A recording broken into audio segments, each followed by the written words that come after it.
She's a motivator, millionaire mentor, Jesus lover, serial entrepreneur, mother, and former Wall Street attorney who comes with her own personal trigger warning. On a mission to teach you how to empower yourself and heal your life from the inside out. And now, welcome to Deep Throat, and by that I mean throat chakra, with Liana Shanti. As I got older, the flashbacks were me seeing myself oral sex on my father, and then he anally raped me on my parents' bed. Portrait of a family cult. Uncle Nick Gigante, convicted and imprisoned for child molestation of a family member.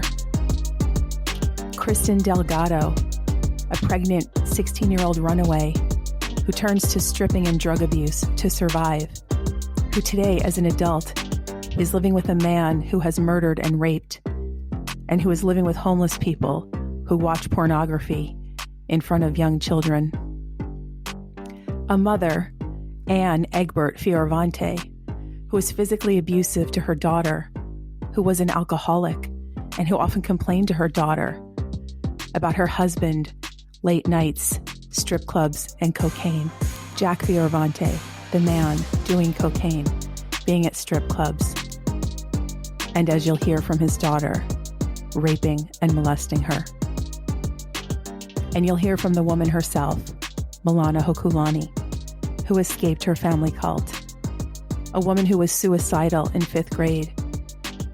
A woman who struggled for years with self-esteem, self-worth, addiction, and found herself in the midst of a toxic, abusive relationship.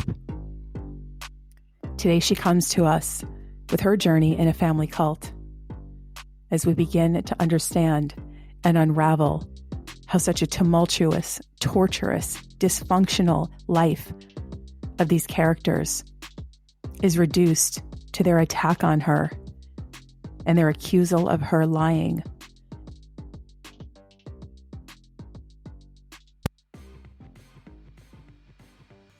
Aloha, everyone. Welcome to Deep Throat, and by that I mean Throat Chakra, episode 6. This is your host, Liana. Today we have a very emotional, profound, and important topic to discuss, and that's the topic of leaving the family cult and the aftermath, specifically the re-victimization, the attacks, the smear campaigns, lies, and deception that take place after a person chooses to exit the cult of the abusive, toxic family. And I've seen many people go through this in the past couple of years, and there's really no other way to describe it other than it's brutal.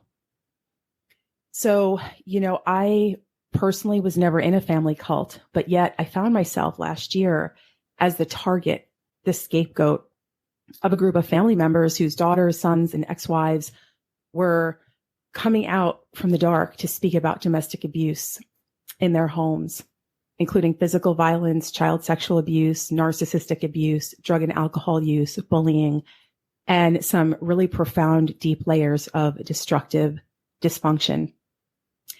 And I have thousands of students all over the world who have been healing and finding their own individual relationship with Jesus through my work. They've become more independent, more critically thinking, and healthier in mind, body, and spirit. So as they began their journey of healing, they started looking at the reasons behind why they were sick, depressed, addicted to alcohol and weed, in unhappy and toxic narcissistic relationships. And instead of avoiding the past, they actually looked closer. They were willing to face the things that they had lived through and to begin to speak about them out loud. And as they began to reveal things about their toxic families, the families became very desperate. They wanted to stop the tide that was rising, this tide of people speaking out, unafraid about what they lived through, how they are healing, and how they're thriving, how they become physically healthier, mentally happier, more optimistic than they had ever been in their lives. And many who actually shared with me that they had at one time been suicidal, but once again found a reason to live, and not just to survive, but to thrive. And as it goes, when people are uncovering things about their childhood and about their past, they try to have conversations. They try to have conversations with the family in the hopes of getting some form of apology, accountability, answers. And I really feel that's the hope of most people when they begin their journey of healing. And unfortunately, it's very rare that that's what they find at the other side of those conversations. They find gaslighting, victim blaming, denial of any wrongdoing, zero accountability. And in this particular case, this group of people band together to mount what would become a full-scale attack to slander and defame me, try to harm myself and my family, to actually contact business associates of mine to try and stop them from working with me, and to systematically contact students to stop working with me, which evolved into writing stories based on complete lies, stories that had no facts, stories that never had anything they could point to that substantiated any of their slander and defamation. They had nothing to back up anything they had said. It was just an all-out effort to stop the truth from coming out. And as you'll hear today, what it did was the opposite, because it actually showed these people, these students who were healing, it showed the truth of the character of these people who weren't willing to apologize and hold themselves accountable and seek healing for themselves. In their efforts to destroy me, they were destroying their own family members in the process, slandering and defaming them as well. So the result that it had was to help empower these women and men, these sons and daughters, these ex-wives and siblings, to speak truth and to share their childhood stories unafraid and share the darkness that existed within their family cults. And they've chosen not to remain silent anymore. I think the common theme, the thread that runs through all of these abusive families is the "we love you so much, it's this Liana person who's the problem." If I had $1 for every one of these family members that said that, it would be quite a big pile of money, because that was their go-to. And they wanted to hold out this projection, this target on me, as if I was somehow the problem for decades of abuse and toxic family dynamics. And of course, as anyone listening to this would know the truth about their own childhood, of course, my students knew the truth as well. They're the ones that grew up in these homes. And as my students got louder and louder, the methods that their family went to try to quiet this became more and more desperate, leading them, shockingly, to partner with violent criminals and kidnappers, literal convicted criminals. Men like Rick Ross, who's a triple felon, arrested for kidnapping, Joe Zimhart, Steve Hassan, people who fraudulently hold themselves out there as, quote, cult experts, but who really are involved in kidnapping, holding captive, and abusing mentally, emotionally, and in many cases, sexually, abusing the victims that they've kidnapped to try to, quote, bring them back into the family cult. And what we uncovered was an incredibly dark underbelly of a criminal syndicate world known as deprogramming. But in reality, these men who are fraudulently holding themselves out to be experts are actually hired henchmen. They charge upwards of $50,000 to families to bring their kids back into the family cult. This gives you a really powerful indication of how strong the family cult culture is.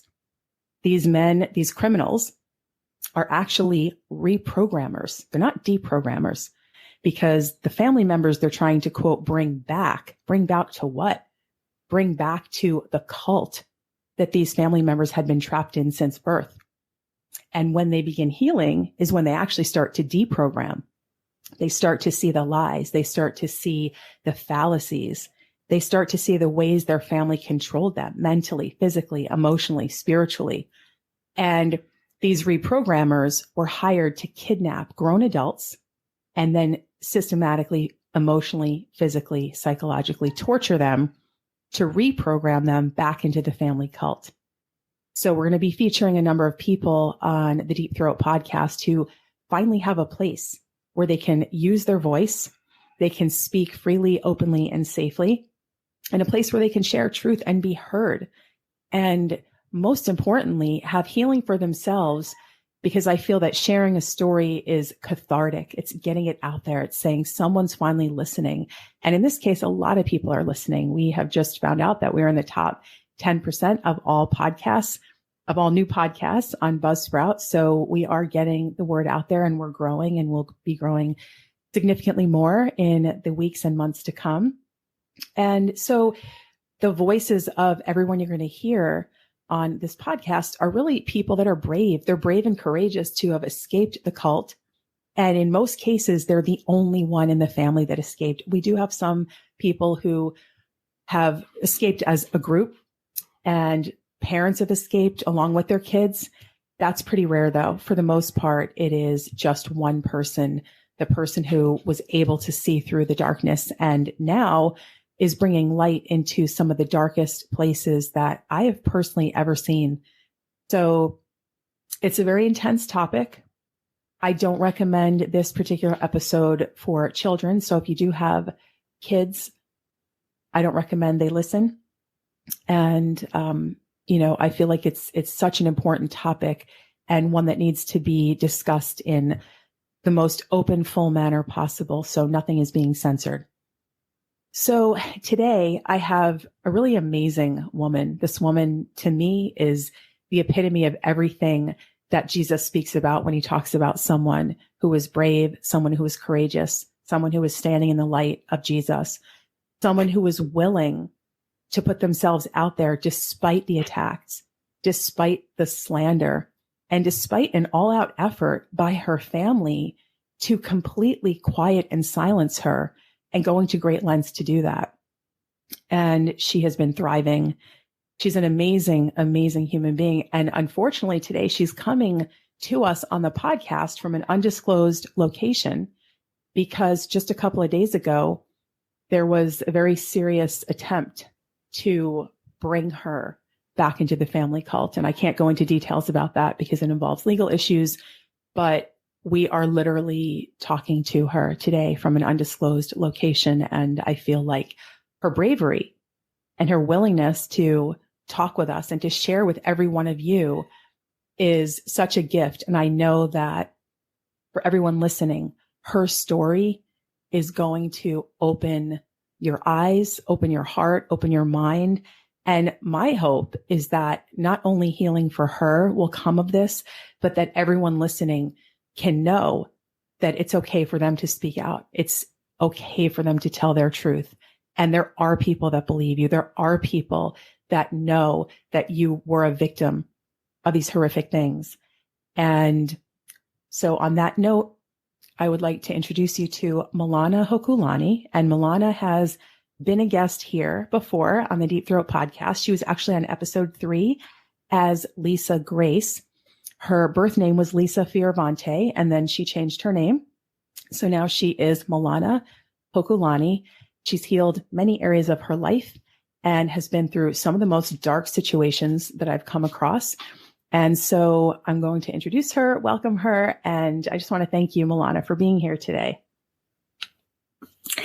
Thank you, Liana. It is great to be back. Circumstances are a little wild, but always good to be talking with you. Yes. Okay. So I kind of want to get right into it, if that's okay with you. Yeah, let's go for it. And I'd like to start. Okay. So for the audience listening, there's a number of people that are characters in this very dark and abusive story. And the characters are her sister, half-sister, stepsister, Kristin Delgado, her ex-husband, Joey Scapino, her father, Jack Fiorvante. And I feel those are probably the characters we'll be talking about the most, but I feel we'll also be talking about her mom and perhaps a few other people. But those are the people really who have come forth as the most abusive and the most post-abuse victimization that I've ever seen. So I want to start with your sister, Kristin. And Then we'll work our way back. So Kristin, who goes by the name Big Biscotti 4868, has dumped a slanderous, defamatory, cruel, absolutely awful load of lies on a Reddit post, on a Reddit thread. And she said some things that I feel we need to unpack one by one, because what happens in these situations, and this is just life, you know, when you hear about something on the news, or you hear somebody say something about a famous person, and you just hear it in passing, a lot of people just take that at face value. They just believe it. But, you know, they hear it, they're busy with their lives, they just believe it. And I find that particularly true when it's something negative. Like if you hear something negative about a celebrity, they're like, oh, I knew Kim Kardashian was always evil, or I knew, you know, whatever. And people just jump on the bandwagon and believe it. And of course, the reason not everybody does that, but a lot of people do. And we see a lot of negativity and hate and bullying on the internet, social media in particular. And the reason people do that is because they haven't examined their own shadow. So they see something that's potentially dark and they latch onto it and they project onto it. Now all of a sudden they have a bad guy. They have somebody they can see as a villain. If you're a healed person and you have healed your shadow, you've healed your mother wound and your father wound, you don't need a villain. You don't need to see a villain in the world. We know there's evil. We know there are villains, but you don't have to jump on the bandwagon and find a villain without even knowing any of the facts. But of course, we see it day in and day out. People are making judgments about people they know nothing about. So I feel like when that's done, when somebody writes something as vile and horrendous as what Kristin Delgado wrote, it's very important to go through it piece by piece in order to unpack the lies. Otherwise, if you let any of that go, it might potentially be accepted as if it's truth. And one tricky way that dishonest people get their story believed, they put a lot of pieces to it, and then the pieces don't connect to anything that supports it. So there's no supporting documents, there's no evidence, they're just blanket statements, and they're not true. But if you read it as a whole, it reads like a soap opera, and there's a villain. And in Kristin's case, she decided to make me the villain in this situation.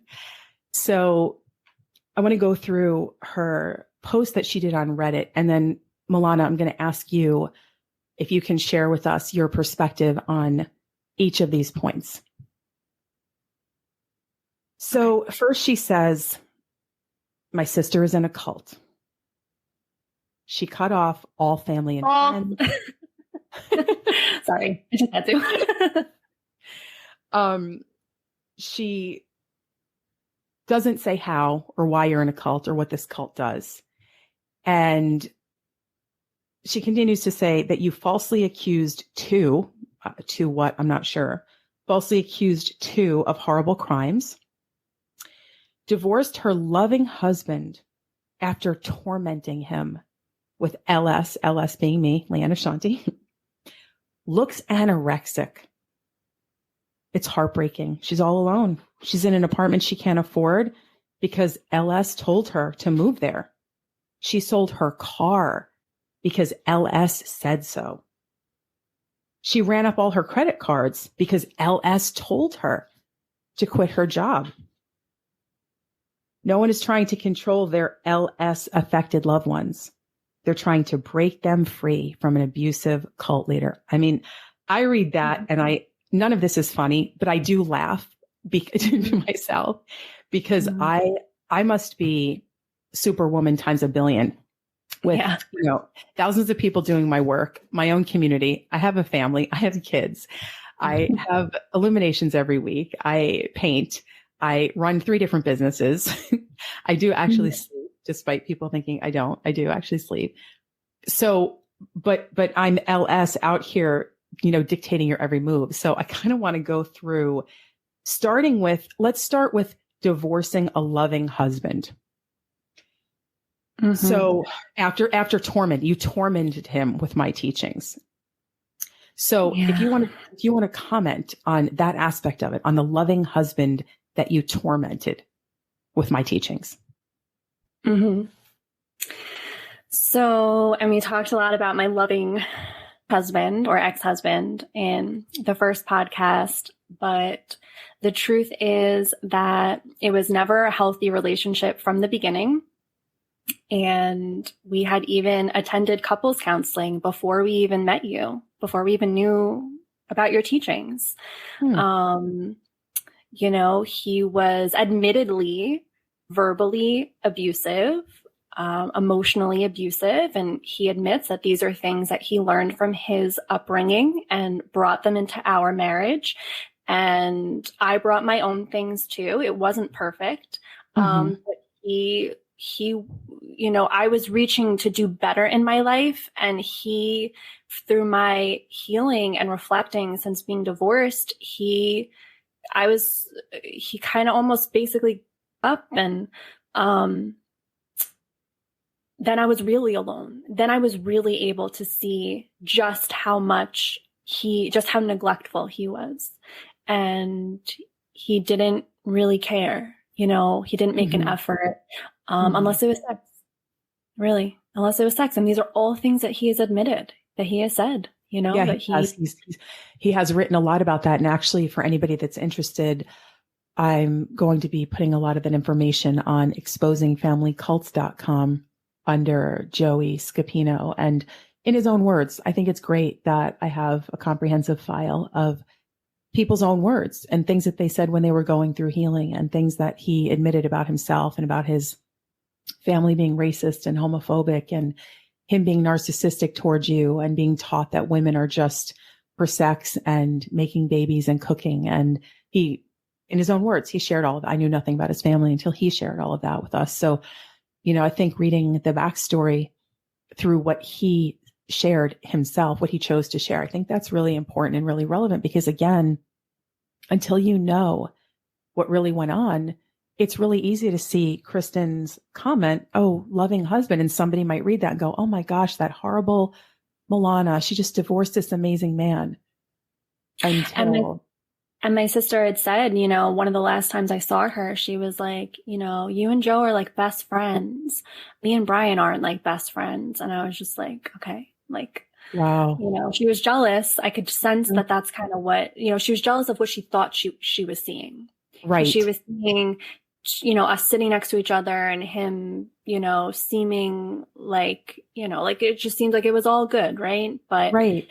You know, and I think that's a danger. I mean, I think it's like the social media couples who are always posting pictures of their couplehood and presenting a couple that's happy and healthy. And, you know, behind the scenes, it's in a lot of cases, it's not, but people take that at face value. And I think that's why deep dives into facts really matter. And of course, me having been an attorney for so many years, facts are what I live by. So they're always important, you know, and I find that people who are obviously weaving tales and spinning stories, they don't address facts. They don't even respond to facts with, you know, "Oh, wait, no, I have a fact to contradict that." They don't even do that. They wholesale ignore those facts. Like, for example, she says that you were tormenting him with my teachings. Yeah.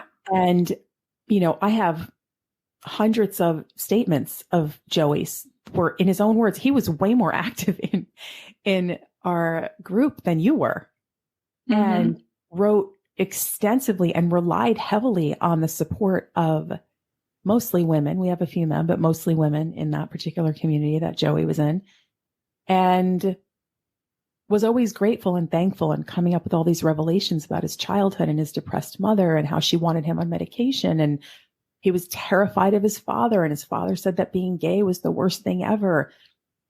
And you know, I think, just as an aside, my own personal opinion is that Joey is gay, and these torturous memories he had of his father just constantly bashing gay people. You know, I feel like he just couldn't live with that. I feel like he couldn't live with the truth. And the article that he wrote, an article about, you know, homophobia being like a terrible thing. And it was so, never saw him write anything public again. Yeah. And what's interesting about the tormenting part, as you know, and as will be on the Exposing Family Cults website, Joey wrote me multiple emails, not just one, after he went back to the family cult. And he thanked me. He thanked me for all of my help and for helping him see things, but he just wasn't going to continue on that path. Like, fine, I don't ever care if somebody leaves. That's their choice. And I don't ever try to get people to come back. If they're gone, they're gone. I'm moving on with my life. It's not going to affect me. And he wrote again, and he asked me if he can stay in my other community. Because as you know, I have multiple online communities. And he's like, I just want to make sure I can stay. I want to stay in that community. And I initially said, yeah, of course, no problem. You don't have to be in both or all three, or, you can be in whatever one I have no problem with that. And this is after he left you, after he went back to the cult. I was still like absolutely doors open until I found out that he was doing so many dishonest, destructive, abusive things to other women in our community, which we're not going to go into in this podcast. But I said, okay, I have to have a boundary. This is not okay. I can't have you in my community. And why would you even want to be? Honestly, that's mind blowing to me when people say these horrible things and then they want to come back into the community. And, so this whole tormenting with my teachings is completely inconsistent with everything Joe said in his own words contemporaneously, and it's funny because like in court, when they're looking at evidence, like if you're trying to, let's say, convict somebody of a crime and they're looking at evidence, stuff that was written during an event is always given much more weight in a court of law because you have no motive. After the fact, you might be pissed off, you might be vindictive, you might have a vendetta. So courts are like, okay, if let's say you wrote some stuff about your wife after you divorced her, that's not going to hold so much weight because you're in an angry, rageful mode and it could all be false. But when things are written, what they call contemporaneously, while you're actively living your life without a care, like not thinking anything's gonna, no shit's gonna hit the fan. What you're writing is genuinely seen as genuine and true. And overwhelmingly juries give a lot of weight to that. Judges give a lot of weight to that because there's no outside motive. So everything that Joey wrote for months and months and months was, this healing is great. This community is great. Some of it's hard because I'm coming up against painful childhood stuff about how much my mom wants me to be on depression medication so I could be like her. If I become happy and healthy, my family's going to disown me. And he was posting pictures of himself. He's like, look how healthy I am. I look so much better. I'm brighter. I'm clean. I'm not addicted to any substances. I'm letting go of my porn addiction. And he talked about how he had struggled so much with a life of debauchery. And that was his contemporaneous writing for months on, and never a hint of, you know what, Liana, this is not good. I don't like this process, or I don't want to do this process. I mean, he was engaged. He was active. He was making the appearance of healing. And I believe to some degree he actually did. I feel like he was scratching the surface of this big, dark, hidden secret of him being gay, which would have completely destroyed him because his family would have that would have been it. And he wasn't ready. He wasn't ready for that. He couldn't do that. And, and then thanking me even after he decided to leave. It was like, it felt very bittersweet to me because I felt like he left, but then he wanted to stay in my HMI community. And he's like, please, can I stay connected to that? It was almost like he was asking for a lifeline. And of course I said, yes. I'm like, absolutely. Because if there's still a window open for a person to heal, I'm going to leave it open until, of course, they cross a line and do something dark and deceptive. And that's when the boundaries have to be set. But I felt like he was doing it for a lifeline.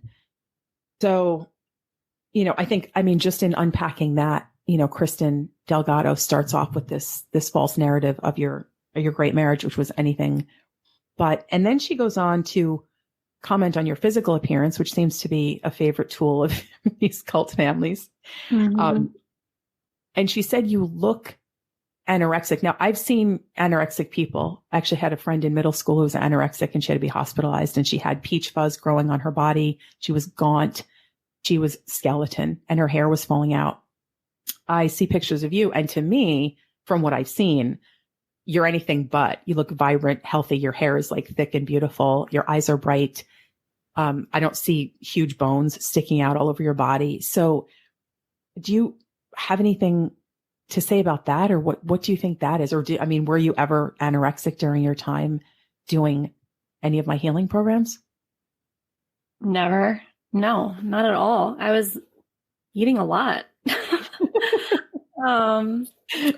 No, I was actually so dumbfounded that I was like, she must be talking about him, because I knew, like, I was like, I feel like, yeah, she could be talking about me, but maybe she was talking about him, because I know that when he went home, that his family was probably just like totally in shock at like him being skinny, like. Oh, you think she's referring to him there? Okay. I thought that at first, but then I realized, like, I did post like, I had some full body photos of myself. She wasn't specific. So I just thought to myself, it can't be me, because I definitely I'm not anorexic. But then I thought to myself, well, she has always, not always, but she has been on a journey of trying to lose weight. So I feel like there could be like some, jealousy, or just trying to like, okay, belittle the vegan, the plant-based diet. She probably did hear that he looked really skinny when he got home, which he was stressed. And I'm sure he did look unhealthy to his parents. I'm sure he did look, awful, because he was stressed and, was, in the process of creating a whole like smear campaign and lies and, so. That'll eat you alive, that people who are engaged in that never look good. Yeah. So it was just I think it could have been either of us. Okay. Basically, I'm not in denial anymore. And I'm like, I wouldn't put it past her to think that, she was saying that about me. Yeah. I didn't see Joey. I saw his before and after that he posted, his 2 different driver's licenses, which I've shared on Instagram, and they're going to be on the Exposing Family Cults website. He looked great to me. Before he looked inflamed, swollen, just not right. And the reason he was sharing that photo in our group was like, look at how great, he literally said, look at how great I look. I look so healthy. I feel amazing. Yeah. So, I don't know if he deteriorated after he left my community, but when he was in my community, he looked great. I think he did. I think he probably maybe lost a few extra pounds. We were like still bringing fruit back in after doing that Candida cleanse, and then I think also stress, like, so I'm sure he probably could have used a few extra pounds. He also didn't work out. He was lanky, he was and his mom was always, skinny. He took on her frame. He was when you drop the inflammation and the pounds, he was a skinny guy. And I'm sure if he worked out and then brought back in, the fruit and everything, he would have been he probably would have bulked up a little bit. Yeah, for sure. But there was no shortage of food in our home whatsoever. We ate good and I was always cooking. So, Yeah. And it looks anorexic. Whenever somebody throws a derogatory term around like that, it's very upsetting to me, mainly because there are a lot of people that suffer with eating disorders. And that's what I thought. I feel it does a disservice to them, because anorexia is a very serious condition that in a lot of cases leads to death. So I never think it's something to joke about. Mm. And, maybe if she had said he lost too much weight or something, but clearly you were around him. He wasn't starving himself and thinking he was obese, right? No, he did not have any signs of an actual eating disorder. No, he wasn't gaunt. He wasn't, he was scarfing down food right before he left. I didn't even have an appetite. He was like emotionally eating, so whatever. So next up we have, she says that you were in an apartment you can't afford because LS told her to move there, and you sold your car because LS told you to. And you ran up your credit cards because LS told her to quit her job. Yeah. So there's some deep, that's to make statements like that and to really like not know the truth, like, that's and it's funny, not funny, but it's so telling. I guess that's the better word, that somebody who makes statements like that has literally never even read anything that I've written or listened to any of my programs or illuminations, because I've been doing this for 12 years. This is not my first rodeo. And I tell people all the time, I am not going to tell you what to do. And people say, should I move here? I'm like, what do you think? Do you want to move there? And I don't even remember having a conversation with you about a car other than you telling me you're selling it, and did not tell you to quit your job. So do you have anything you want to share on those key lies that Kristin told? Yeah. So where I moved to, it was Florida. I had always wanted to live there. I had been talking to Joe about it since like 2017. That was like, my dream to just be with the palm trees. And we had ended up in North Carolina, and then it was like, let's just go all the way. And I had, in our community, I had, in our group, it was like seeking guidance, and I kind of got sort of I was at that point where I was kind of getting the confidence to go for it, go for my dreams, and, you give guidance based on like what you see, and, Absolutely. Yeah, that's what you're saying. So it's like, yeah, this sounds great. This looks great. And I was all pumped, and to finally go where I'd always wanted to go.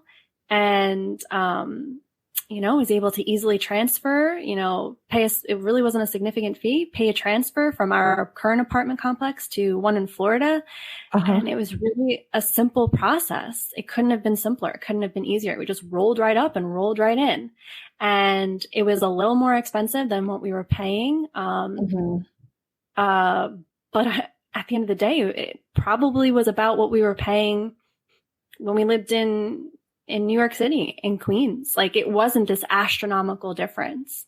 Right. Kind of made it sound like I had just blew up, I had just been like, overextending yourself, moving into some kind of mansion or something. Yeah. Right. And, of course there were some leaps of faith, because it's like, we've never lived here before. We're kind of starting fresh. And then guidance around the client I had. I didn't actually have a job per se. I had a client. I had been, kind of gearing up to let that career go. And we had a plan, we had a plan to, have my contract, go. He was phasing out his job. The plan was, when we got to Florida, me sort of hit the ground running and help, get talks in place and market. And it just kind of, when we got there, he was waffling a lot on or leaving. And that you can't make plans in that energy. I tried, you can't. You kind of have to be all in with your partner. Yeah. You have to be all in. And I, to my detriment and with my own wounding, I was kind of, too holding on to the dream, the signs were all there that it wasn't a match. And I had told him, I was like, look, if you're not in with this, I need you to let me know, because that changes things. I got to think about income differently. I got to think about my life differently. You got to let me know. I said this time, I looked him right in the eyes. And I don't know if it was the same, it might've been the same moment, but he took my hands, he looked me in the eyes, whether it was the same moment or another moment, but this was something that happened. At one point, he had taken my hand in the eyes and said, I will never leave you. I will never leave. Wow. And oh my God. Yeah. So that was kind of what it was like back and forth. He would go up and down and up and down. And I was just kind of like along for the ride, just kind of getting toppled and losing my nerve and losing my sense of just any grounding that I had. My parents were harassing us. So then there was fear, and it would throw him off and I would get thrown off, and I'm still trying to cling to this life we're building. And I'm still like, yeah, like let's stick to the plan. Leave your job. We'll make the health coaching work. It was a sound plan when we were all in. It wasn't a sound plan when things were going up and down. I should have listened to the red flags, but you don't, when you just left your family and you're healing from trauma and you're still healing all this crap from your past, I was not on steady ground. And then your husband saying, I want to stay, I want to leave, I want to stay, I want to leave. Mm-hmm. It's hard. And I wasn't, leaning on, my network, my friends, my colleagues, our community for support as much. I was just kind of like almost holding up a bit, and then I just started try to do things myself. I was like talking to God and like trying to pray and get answers myself and talk to Jesus. And then I'm not getting the right information because it's all muddied. And I'm like, maybe we can sell our car. And he's like, I've been thinking that too. And so you came up with the idea to sell it for to have extra cash? Yeah. Yes. And he was like, I've been thinking the same thing. And I remember even asking, and you didn't address that. You never said anything about the car. And I know and I post some things we all post things on Facebook sometimes, like things for support, energetic support. Right. I see this. I'm not saying that we don't know this in our own, or I didn't know it then. Sometimes you think oh, well, maybe she thinks this is a good idea, but sometimes you're just like things just to be supportive. Oh, if this is what she wants to do, good for her. Right. But that was, you never, ever said, yes, you should sell your car for cash. That was never anything you ever, it was the stupidest decision ever. It was when I think back to what we could have done, I'm like, oh my God, all we had to do, because we were finally free of the computers 24/7. All we had to do was go, because we thought, in our narrow-mindedness at that point, jobs to us, you have to work at a computer all day. All we had to do, if we needed a bridge, was to go outside and go work at a juice cafe or go work at a gym. You meet so many people and go at aligned bridge jobs that connect to being a health coach. I didn't even think of it that way. And I was also just so not in the headspace. I was so, being manipulated. And, there was, towards the end, he was really losing ground on the healing, and he started to become really manipulative and emotionally abusive again.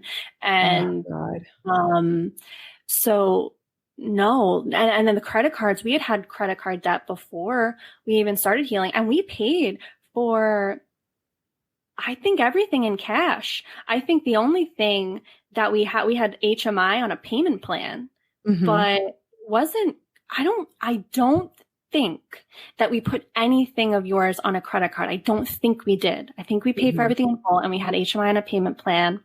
And then we were putting groceries and some rent on a credit card towards the end when things got kind of fucked up there. Right. But it wasn't not this that. I think this is kind of how people on the Reddit crap were trying to make it sound like it's some pyramid scheme or something where you got to spend tons of money to stay in Liana's program. It's so funny because I did a story on pyramid schemes the other day because someone had told me that, and I'm like, do they know what a pyramid scheme is? Where it's somebody investing in some structure and not getting anything. And then with the hopes that they're going to make money from that investment. That's a pyramid scheme. It's I sell programs. I work my ass off. People buy my programs. That's what I do. I'm a business, right? I have multiple businesses. People buy programs. I buy programs my own self. I mean, you buy things out in the world. You buy programs, you buy food, you buy services, you buy education. People pay $100,000 for college. this is life. You pay for things. I think that's one of the most, it makes them look really not intelligent because it's so clearly what it is. I sell programs and, and I think this whole idea, here's something so important. This whole idea, and they all say this, it's like the thread in this abuser community, these cult families, the thread of Liana told them. I mean, first of all, the number of things that they say I have told people, convinced people, brainwashed people. I would literally have to be Jesus plus Santa and all the archangels combined to accomplish the shit that they say I'm able to do. But we wish you would. We wish, when we're in that beginning of the healing, we wish we had somebody to tell us, like, I see this, do this, do that. But you won't. The time my daughter calls me constantly, Mom, what should I do? I'm like, I'm not going to tell you. You need to figure this out. Have you considered? And I'll guide her. Have you considered this? Have you considered? Can you just tell me? I'm like, no, I will not just tell you because you need to learn how to make these decisions yourself. And you're better off making a quote, not good decision, but it's your own because then you'll learn from it. And it's how I parent with zero authority. I teach with zero authority. I'm constantly telling people, I'm not your mom. I'm not your authority figure. You're your own. People have a hard time with that because they grew up in a cult. They grew up in an authoritarian structure. Like I was never looking for an authority because I didn't have an authoritarian family. I always knew I was my own authority. So of course I teach that way. And so when people ask me, can you just tell us? Can you just tell us? It's like my daughter's like, but Mom, the stuff you say is right. It's true. Everything you say comes true. I'm like, yeah, but that's not going to help you. You're an adult in the world now. You need to make your own decisions. And as you know, with my students, when they ask me and I don't answer, they get annoyed sometimes. They're like, can you just tell me? Can you just give me the answer? Or why didn't you answer that? Yeah. Or you hearted my question. Does that mean a yes? I'm like, oh my God, people read literally. I could heart something in a DM on Instagram and somebody goes, does that mean that I should do this? I'm like, I have written probably I know you have. And I have written probably 6 or 7 posts in the last year alone saying, do not interpret an action of mine or an inaction. If I don't respond to your DM, they'll go, does that mean it's bad? I'm like, oh my God, no, it means that I have kids. I have a husband. I have 3 businesses. I work. I paint. I travel a lot. I have a life, a great life. That's what it means. It means sometimes 400 to 600 messages I get a day. I don't even answer most of them. I try to connect with my community and thank you for your thank you for your kindness. And if you have a question about a program, I try to get to it. I don't even see most of them. And sometimes when I open it and somebody says something nice and I heart it, I'm just acknowledging to them, thank you for sharing something with me. And, and sometimes they'll get, well, Liana, I messaged you 4 times. Or they'll contact somebody else in the community. Well, I messaged her 4 times and she didn't say anything. Does that mean it's bad? And it's like, I would have to say, don't interpret anything I do or don't do because you're projecting. And that's a common conversation that we have in the group. And so when I don't tell someone what to do, whether it's about their car or their apartment, it's their choice, and it's like, I remember a while ago, somebody asked me, I don't remember who it was, but I remember this conversation like crystal clear because this person said, should I quit my job? And I said, it was a very direct question to me. And I said, I don't know. Can you pay your bills without that job? Because to me, some of these questions are pure logic, like common sense. You have to put food on the table.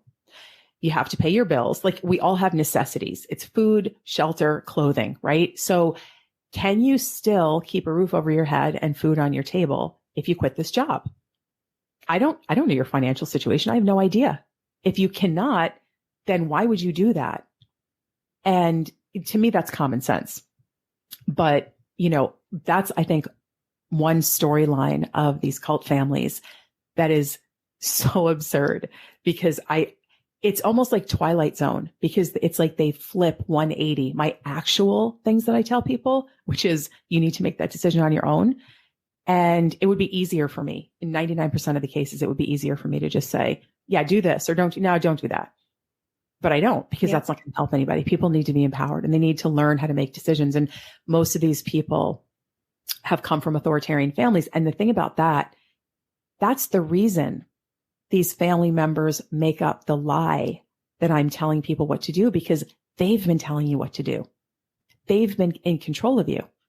They have always manipulated you and been an authoritarian parent or spouse or whoever it is. And so they can't even entertain the possibility that you could be making decisions for yourself. They have so little faith that their sons and daughters, ex-wives, siblings, so little faith that you are capable of making your own decision. And they know that a lot of your decisions up to that point have been controlled by them. And in some families more than others. I mean, I have a student whose parents literally told her, and she's 33, and they told her, you do not talk to anybody but your mother and I. That's what her father, at 33. I mean, I can't even imagine a 10-year-old, let alone a 33-year-old, but controlling their access to information. I mean, that is cult 101. So because they did that, that's the house that they live in. They live in a house where they were a cult leader. So now that you're not listening to them anymore and you're not looking to them as your authority, they're like, oh, well, somebody else it must be this Liana. She's a bad guy, because they would never be making this decision on their own. Like Malana would never sell her car. She would have never got that apartment. This is because someone else is telling her to do it. Meanwhile, there's you and Joey going, hey, we're in a transition period of our lives. We're trying to start health coaching, grit and grace. I remember your guys' whole idea. I was like, that's so cute. I love it. I think it's great for you guys to work together. You're both passionate about health. You both look amazing. You've healed Candida, like all this stuff. I'm like, that looks awesome.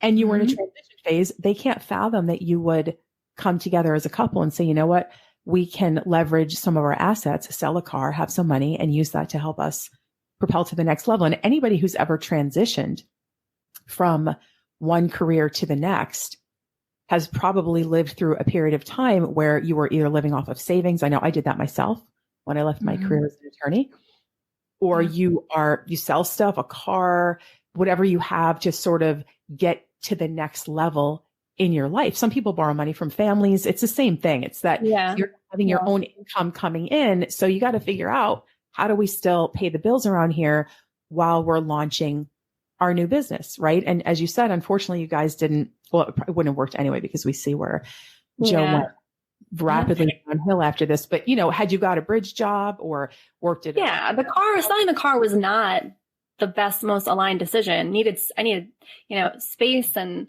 to really look back and reflect to see, oh my God, how many options. Just, it's so clear as day, and it would have been so much easier. But in that fear space, in that space of things just totally going down the tubes, and really he should have never left his job to begin with, because it really should have, our relationship just should have ended, and he could have just left and I would have just kept going, but, I think there was, I think he had a fear of staying and he had a fear of going back, Right. Either he was way. Caught in that. Yeah, I think so too. I think I had a lot of sympathy for him during that time, because I felt like he was struggling, like the pull. And he kept saying, and these are some of the things he wrote that I'm going to share on Exposing Family Cults. He kept saying, I feel the pull of darkness. How prophetic was that? Oh, I mean, that's what happened. He said, but he knew it. He said, I feel the pull of darkness. And you were the light. You were the one that was committed to changing your life, healing, getting healthy, getting off of weed, not drinking alcohol, like being a health coach, helping empower other people with things that worked for you. And I think he loved the idea of that. And I think he loved how he felt physically, but the pull of the darkness was too much. It was too much. And I think he also, which I said earlier, and this part of it is my opinion, but I feel like had he continued on with the healing work in the direction he was going as things were being uncovered, he would have uncovered that he was gay. And then that would have obviously ultimately been the end of your marriage. It could have been a very great friendship that could have been maintained, because I know what a beautiful person you are and the heart that you have. I know that as sad or devastating as it would have been to have the marriage end, you would have 100% been his friend had he disclosed that. You know? Anything that he disclosed, anything that he, no matter, because I've learned some things, and anything that he would have admitted and told me, I would have been like, I understand, because this is a result of your trauma and your wounding. I get it. I understand. But like, you have the ability to change and you're forgiven and all is well. And like, you deserve a beautiful, peaceful, happy life. I've seen it in your face. You're smiling. I've seen, I've never seen before. The first genuine, full-bodied smile, joy, sparkle, all those things just coming right out of him. Yeah, of course. I would have seen his humanness and just been like, I'm so happy for you that you're choosing yourself, even if that means not with me. Like, let's go have beautiful lives. Go be happy. Right. Yeah. Right. Yeah. And I think that the money is probably what got him. And I know that you said that when he went back to the family cult, he got money from his father to pay off his credit card debt. And, I think that was it. I think because you guys were in a tenuous financial situation as you were transitioning, and he's raw from all the healing, like things are coming up, things are being revealed to him. He's talking about them openly and about how his father terrorized him and how his mom would talk shit about everybody, the family. And he was sobbing all the time. But he was not doing well. No. So, and he said, he was like, I remember him sobbing to me one day being like, I love Liana. Like, I love this work. Like, he was saying it's hard. Like, he was just saying, like, he was basically saying, like, he's like, I feel like I want to leave, but I love Liana and I love this. Like, I love how I feel. And he was sobbing, so he was totally pulled, and that was pulling at me. I was totally focused on him and trying to save our marriage versus trying to like make an income, trying to make our business work. It was just too much going on, and too much. Yeah. And that's why when he left, when he said, I can't do this work anymore, and you've seen the email also going to go on the Exposing Family Cults website, I said to him, I wish you the best. I hope everything works out great for you. You deserve it, and meant it. Just, it's always it's sad to me, but I have to let it go because I'm not in their life as in that way to make a difference. I'm here. I offer a space of unconditional love, a container for people to heal in, and what they choose to do with it is way beyond my control. And so, I felt for him. I get it though. Like it's not like it's foreign to me. I completely understand the pull that these cults have.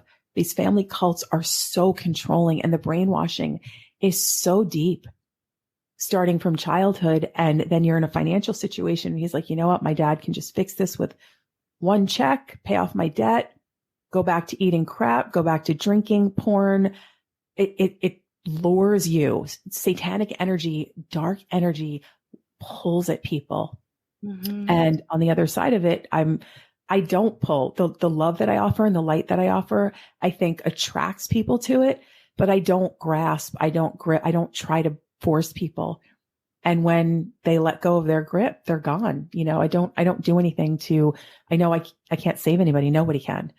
You can only save yourself. And I always tell people when they leave, I'm here if you ever want to come back. Now, of course, that changes if they do horrific, vindictive, terrible things. But, for some people have come back because they left and then they came back after they realized they really do want to heal. But, so, well, moving on. So Kristin continues on in this sentence, in this paragraph, where she says that the family members are trying to break them free from an abusive cult leader. She doesn't say what the abuse is. Yeah. It's a term that, like, if somebody reads that, they're like, oh my God, there's an abusive cult leader. Yeah. That was my favorite line, because I'm like, You're like Big Biscotti on Reddit. Like, what are you doing over there? You're on Reddit, like commenting like a troll. You're really trying to break me out, right? Like, give me a break. And of course, sensationalism like that gets the bottom feeders. It gets the people sitting at home with nothing to do.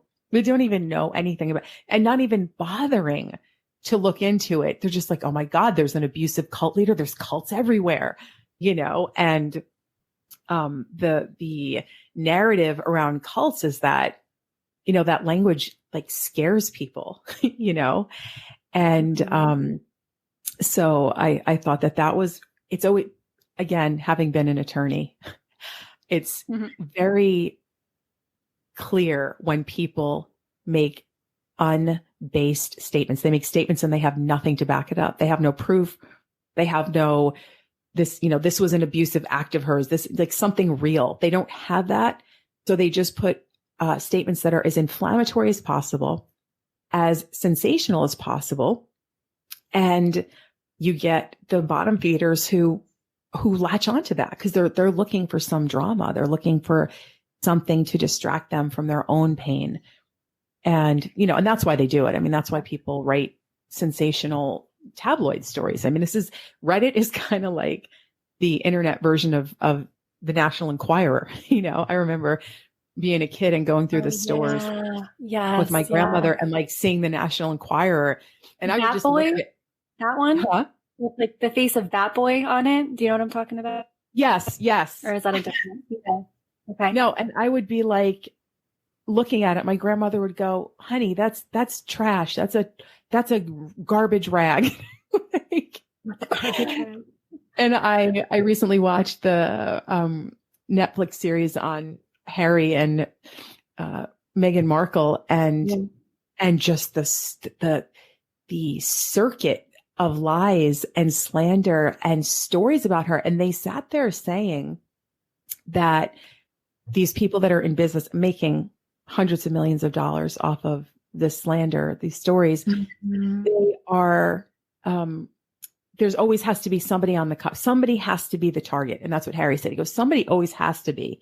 And so these family members, talk about a cult, these family members would pit one against the other. So William and his wife would get their press people to do a story about Harry and Meghan so that they would stay off, off the front page. Right. So William and Kate had their own press person and they would say, oh, Meghan did this. Meghan's father is this guy, or, so that they would stay off the front page. And he disclosed all of that. And like, these are things that have been apparently going on in the royal family for a long time. And I thought, when I watched that, I watched it with my family, and my son said to me, that's kind of like what they're doing to you. I said, kind of, yeah. It's like somebody has to be the scapegoat when you're hiding something. Somebody has to be that person that gets brought to the cover of the magazine, if you will. And that's what it is when they use inflammatory language that has no basis in facts. So, yeah. And I also want to say, for the record, you have never marketed, you have never sold anything to me, meaning you never pitched anything to me. You never, it doesn't exist. Like, there's no sales conversation that happened between us. Like, I found your work organically. I looked into all your stuff on my own, and then I made a purchase. Like, it was like, and you weren't like, no, I'm glad you brought that up because it's important. Like, this is the thing. Like, I'm really glad we're having this conversation because I really want to say, I've been wanting to say that and get that out. Like, you first, and also I want to address the fake accounts that people make. People make fake accounts of Liana, and then they go into people's Instagram, they DM them and say, hey, do you want a reading? And they try to get money from people because they know she's so big and they know she has a huge following and they know people will believe because they want help. They prey on their weakness. That's not Liana. Okay. And also Liana has never sold me anything. I think I have maybe one marketing email over 2 years. And I think from Kahira, from HMI being like, we're having HMI, there's an elective you can buy. Maybe, I think maybe there's one email. But you don't have to because your business has been that successful. So crazy because here's the thing. Like first of all, okay, I'm a business teacher, 12D business school, and and businesses should market. They should do emails. They should promote the shit out of their work. And when you go online and you see people that are life coaches and health coaches, and every business on planet Earth, for the most part, does a lot of marketing. And that's great. There's absolutely nothing wrong with marketing. That's the way that people build a business, right? But I just don't do it. Maybe I will in the future. Who knows? I keep saying that. I've been saying that for years. And I just you do market just by sharing your content, but you've just built up. Right. You just built, but I'm not built up. I'm not doing SEO. I'm not hiring people to promote my things on the, I'm not doing affiliate stuff with other big people and going, hey, buy both of our, I just don't do it. Everything I've done for 12 years has been word of mouth, and I would be much bigger. I would have triple the income if I did that. I just don't. And I've been very busy creating, and I've been teaching, and I've been living my life and raising my kids. And that marketing just hasn't been something that I have chosen to do. And I tell my business students all the time, do not follow that example. Like, you should market because you should do something to get your business going, and whatever that's going to look like for you. But I'm the most anti-sales business person. I have people like right now sitting in my inbox. This is not a joke. I have like 11 people who want to join HMI. And they're like, where do we join? How do we do it? How do we sign up? Like, people are literally asking me how to sign up. And some of these are like 2 weeks old. I haven't even gotten back to them. Eventually, usually I forward them to Kahira. I'm like, can you help this person? Yeah. And she laughs at me. She's like, there's people trying to sign up and you're not. And it's just a matter of the way my life is. And it's very full, and I'm very happy. And I love what I do. So I always focus on doing what I do. And marketing to me feels like a nuisance. And I know you can hire people to do that. And, I certainly could create, a huge marketing budget. Kahira's kind of pushing me towards that for HMI, but, I've just focused on creating, doing programs, helping my students, and being with my family. I mean, my primary role for 21 years has been a mom, and that has come first before anything. So marketing it was like, no, if I can spend my time creating more programs, that's better than spending that time marketing something I already have. Most business owners would tell you the opposite, because in the traditional 3D world, it's like, well, you already have all this content, market the shit out of it. And like, triple your income. It's like, no, because I'm being led to create more and a new program. And, I have an immunity masterclass coming, and I have a parenting class coming, and I have this whole other recovery school coming. It's, that's what I'm led to do, is create. I'm a creator. I'm creating all the time. And I choose to do that other than marketing. And I think that's another thing. I'm so glad you brought that point up, because not that there's anything wrong with all the other million businesses out there that do market. It's just funny that I don't solicit. I don't market. I don't solicit. I don't send ads. The only thing you got was from Kahira in 2 years. So it's peculiar to me that that's the track they go on, when all of the facts and the evidence couldn't be more opposite. Like, it's, like I said, it's like Twilight Zone, because they don't have anything based in reality. And then they create a narrative. And then there's like, the 10 trolls on Reddit that think I'm some abusive cult leader that's running a pyramid scheme. Yeah. Yep. Yeah. Okay. So moving on to Kristin's pile of lies on Reddit. The next thing that she says that I wanted to highlight was, she says that she did some kind of healing, and I don't know what she did. She doesn't mention it, but we'll take that at face value. And in her healing, she says she can look at her parents and, quote, genuinely forgive them for their unkind words, and even a couple of incidents of physical abuse. So I read that, and that doesn't in any way align with what you shared about her getting kicked out of the house by Jack Fiorvante when she was 16 for being pregnant. And I'm thinking, wow, she got kicked out of the house for being pregnant. She had to become a stripper, and she was on drugs and trying to survive a life as a teenager with a baby, that is way more than unkind words. It's abusive. To me, that's vile to do that to your own child. So I'm wondering why you think she's, reducing it down to this almost flippant comment that it was a few unkind words, right? Oh yeah. Yes. She was like a few unkind words and even a couple instances of physical abuse. I think she said something along those lines. Yeah. Mm-hmm.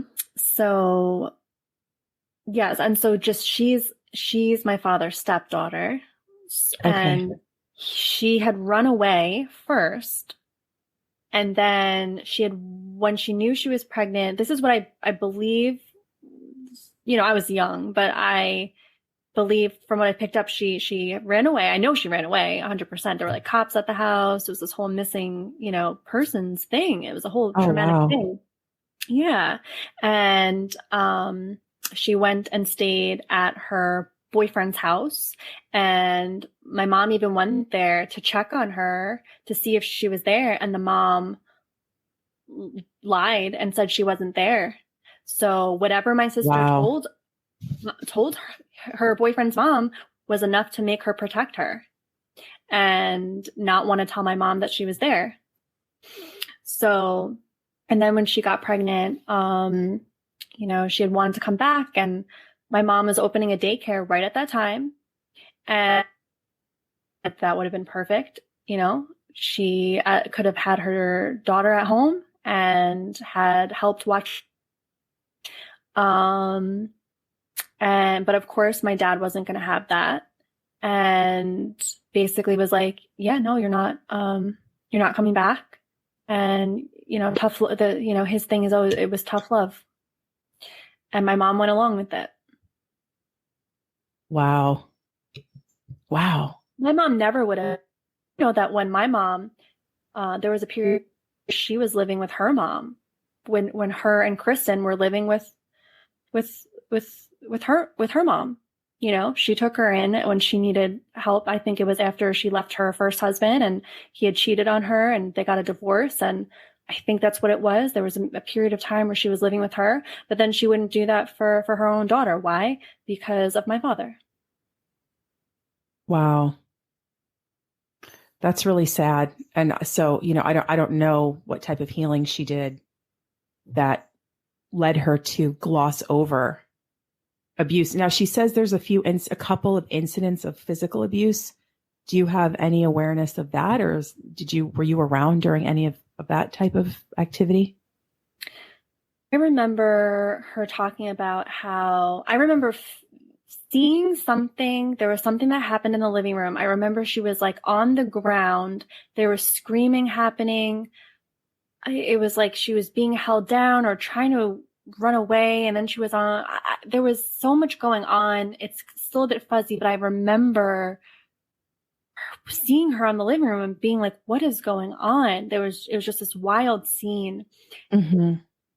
And I don't know what was fully going on, but it wasn't good than normal or healthy, I should say. And then I know that there was maybe this was the incident, but I know that I think part of what kind of helped my mom justify not letting her back was because my sister got physically abusive with her. I think she like blacked out and was hitting my mom. But my sister's taking out her anger and her rage on the fact that my mom didn't protect her from this asshole that she married. He was really cruel to her. And my sister told me that she grew up, her words, I grew up wanting to kill your father. Meaning Jack? Yeah, I wanted to kill him. Oh my God. Because of how terrible he was, and I'm not saying that she's saying that literally. Right, of course, I'm sure, yeah. But that's a pretty extreme word. Yes. He treated her like shit, like nothing. And this was something we had talked about for years. This was always something that came up. And it came up that she had said to me, I think mom is weak. she was sharing things over the years of how she felt like the outcast, and she was outcasted. She was basically abandoned and left to her devices. My mom didn't protect her and help. She didn't choose her. She chose him and used me as an excuse, which didn't help. And, deep down, when my mom was like, well, what about Lisa? That was what she had said about when my sister wanted to come back, because I was the youngest, it was going to be unfair for me to have a baby in the house, which I would have loved it. But, so basically me as the excuse, which didn't help anything. So she would tell me things over the years of how awful he was, and how mom basically just always took his side with everything. And growing up, like, they didn't attend either of her weddings. They didn't ever want to visit, even if they were in the same state. They would just, and then there was something else I was just going to say that felt really important, but that's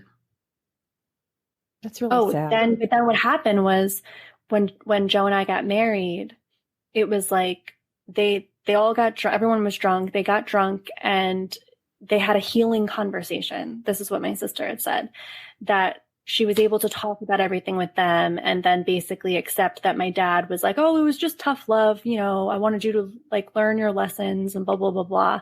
And she says that my sham of a wedding is what brought them all together, where they could have some semblance of healing in their relationship.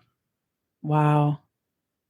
Just the level of bypassing is extreme. I mean, that's just, and fast forward to today, like her behavior in launching these attacks against you, against me. And I know you shared earlier, which is something I shared on Instagram, that she was or is living with a former Hells Angels member who murdered and raped people, and living with homeless people, watching porn around her children. I mean, that in no way, shape, or form to me does that indicate any healing. She may feel healed, but these are all symptoms of deep repressed issues that never healed. I mean, having a drunk conversation with Jack at your wedding and just pretending that the past never happened. I mean, that's tragic. That's tragic. I mean, if you look at her life today and how she's behaving and what she's doing, I mean, it's no wonder this stuff's like eating away at her from the inside. Yeah. And it already was. Even when I was little, she was already pretty vindictive and like a bully. She was a bully to me, Oh, just, she was physically like abusive. Like she was just, she was taking out her rage on me, and her own trauma out on me. And, so yeah. So it was all there, Yeah. It's just, when I just read that line, when I said she forgave them for a few unkind words, I'm like, wow, because of course I know the backstory, and I know the actual things we'll be talking about in a little bit about Jack, but, that was a clear indication.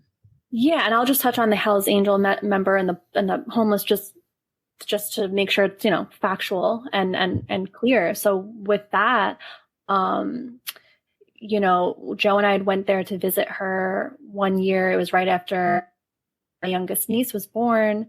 And then she let us know in the car there on the way back from the airport that she had, there was, I think, I think it was a total of three or four people there. One was a young child. And we heard that and we were just kind of like taken aback because we weren't expecting it. We didn't know that there were going to be, strangers, people that we didn't know there. And she was like, yeah, like I wasn't sure when I should tell you. So she knew that there was going to be discomfort, because otherwise, why would you say that? Right. Right. She would have told you beforehand. Yeah. So it felt a little like, oh, okay. I remember my ears immediately started ringing. Like I kind of blacked out for a second because I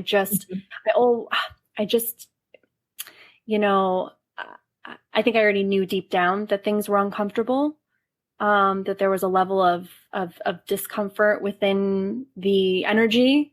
You know, because I know Joe had expressed to me like about how she always talks about her husband, and he was kind of like, oh, he's not going to be there again, so I'm still not going to meet this guy, like he's never around. So it was kind of like red flag after red flag kind of a thing. Oh wow, he had never met her husband Brian? No, he never met him. So they had been together probably not too long before Joe and I got together, which was like 2008, 2009 was when we officially started dating. And then he never met him until 2020. Wow. Wow. Yeah. So just never really where he was around. And he was, he was in the military, and there were things that he was like on active duty for and things like that. But sometimes he was just away, like at a Warhammer convention, which is like one of his hobbies. So we went there, and then Joe told me, he's like, I saw one of the guys, one of the homeless men she had taken in. He said that he was watching porn, like right out in the open, like in the living room. He's like, and there's kids around. And I was like, oh, okay. And so that was one thing that happened. And then. So sorry, your phone kind of cut out for a minute. You said he was watching porn in the living room around the kids? Yeah, one of the homeless men was watching porn in the living room. And Joe told me this. I didn't see it. He told me that he was in the living room watching it, and that, he's like, there's kids around, like they shouldn't be, like, he's like, it's weird. Okay. So I'm like, did you ever confront her about that and ask her why or what? Oh. I wasn't strong enough or brave enough to bring it up or to say anything, and I didn't see it, and I didn't, I don't think I said anything. I'm trying to think if he did, because after that weekend he had kind of, talked me into being like, that there's a lot of stuff going on there. Like, we should check in on her and make sure she's okay. And because I was still in my love and light mode, and I was still trying to protect her and not judge, because my parents were very judgmental of her, and they were always like, how's the house? Is it like a mess and this and that? And I was always trying to like look on the bright side, and be like, well, this is what she chooses to do with her life. She's trying to see this as a good thing. I'm not saying it's what I would do, but I don't want to judge. That was always like my thinking. And I didn't like to gossip or bait conversation when my parents would have it. I would just kind of be quiet. And so when Joe was saying this, I was like trying to hear him, and I was like, okay, well, you're making some good points. And she did just have a baby, and Brian wasn't home, and she had the shitty car and he had the good one. She just had a baby, and the homeless guys that are staying there, like, it's one of them like took her car, didn't put gas in it. Joe did it for her. He was making some good points. And so I texted her, we texted her in the car, and I was like, based on X, Y, and Z, like, are you okay? And she just was like, yeah, like, I'm fine. And, it's fine. And yada, yada, yada. And I just kind of, yeah. So what about this guy who committed murder and rape? Right. Okay. Was he a friend or what? Like, I'm right. So now I can't even fathom this. Right. Yeah. So he was somebody that I was hearing about. He wasn't there at that time, but I was hearing about him because my nephew, one of my nephews told me about him. He was mentioning this guy that was staying there. Like, when my sister was visiting in New York, for something, she brought some of the kids, and my nephew was like, yeah, there's this guy, Donnie, that stays with us, and he's like really mean. And he's just always telling us what to do. And he had mentioned something about him being physical. I don't remember exactly what he said, but I remember like my stomach drop and just feeling like,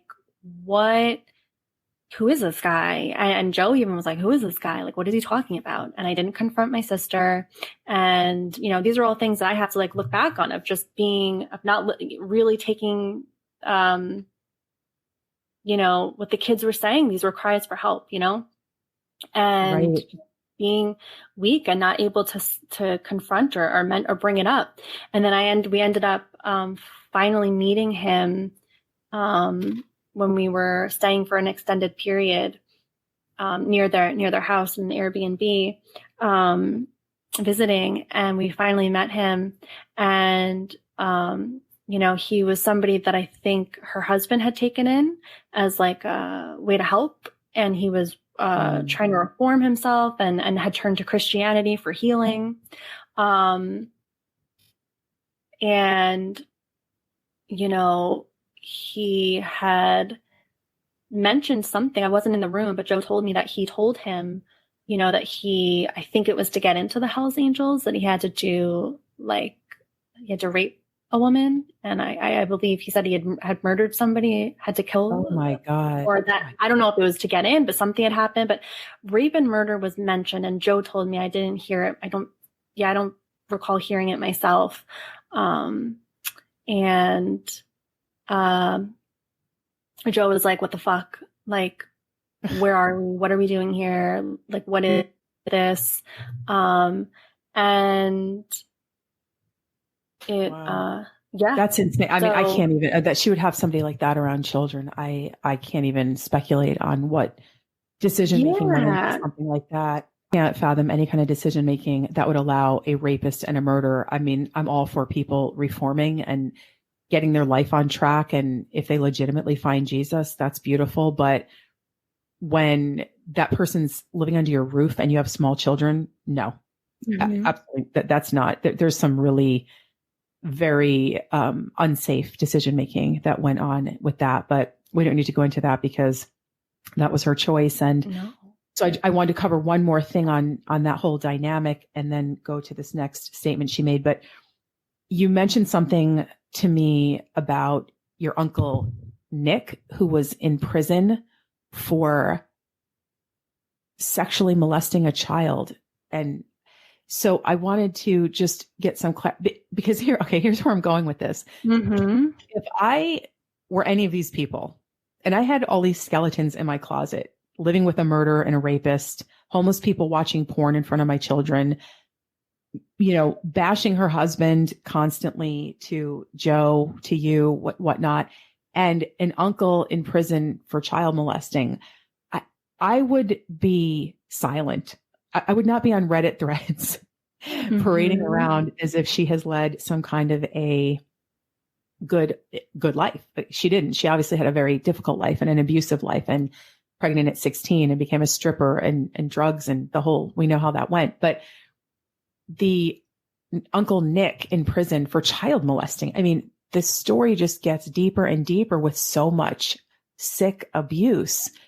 That was he connected in any way to her, you know, or is this just another family member who was abusive? I'm just trying to sort that out. He was her uncle. Like he was or is the husband of my mom's sister. Okay. And so my sister actually has memories of them, of my aunt and uncle, like taking her to the movies. Like she has what she says were like good memories of hanging out with them, of being with them when she was younger. So, wow. Yeah. Interesting. Okay. Well, I want to go next in her pile of lies here to the... I also just want to quickly say that when I detached from her, Joe said to me, good, I never want to go to that fucking house again. Really? Yeah. Those are his exact words to me. I never want to go to that fucking house again. My time is too valuable. So Kristin, that's how he really felt. Wow. But now they're best friends, apparently, according to this big biscotti disclosure here. Yeah. So she goes on after talking about the unkind words that she's forgiven Jack for. And now she suddenly becomes an expert in memory, apparently. And she talks about many of you, presumably speaking to my students, like as a general group, you've had repressed memories. And I know people who've had worse trauma than you, and they never forget. And then she continues by saying, memories are planted, Hollywood drama, planted memories. There's no science to substantiate repressed memories. Now, that's crazy to me.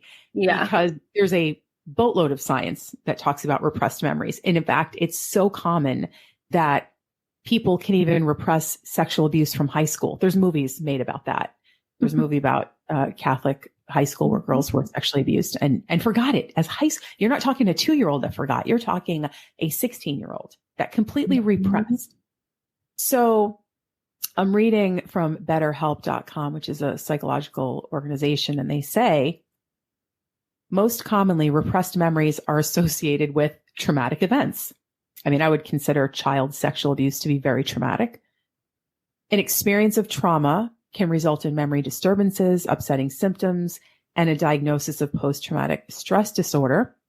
In addition to memory repression, even though Kristin Delgado has scientifically concluded that's not a thing, people who are diagnosed with memory repression and PTSD also exhibit some of the following: flashbacks, avoidance of places or activities associated with the trauma, an exaggerated startle response, sleep disturbances, difficulty concentrating or remembering, and guilt about surviving or experiencing trauma when others did not.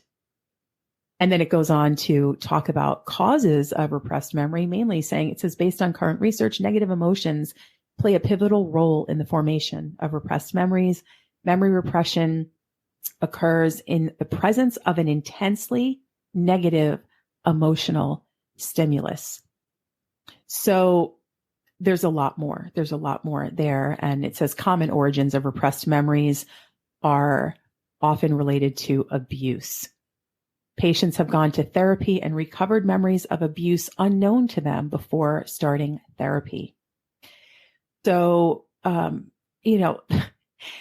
just that she would make make a statement that she even has any idea what she's talking about, which she doesn't, because the science completely disagrees with her.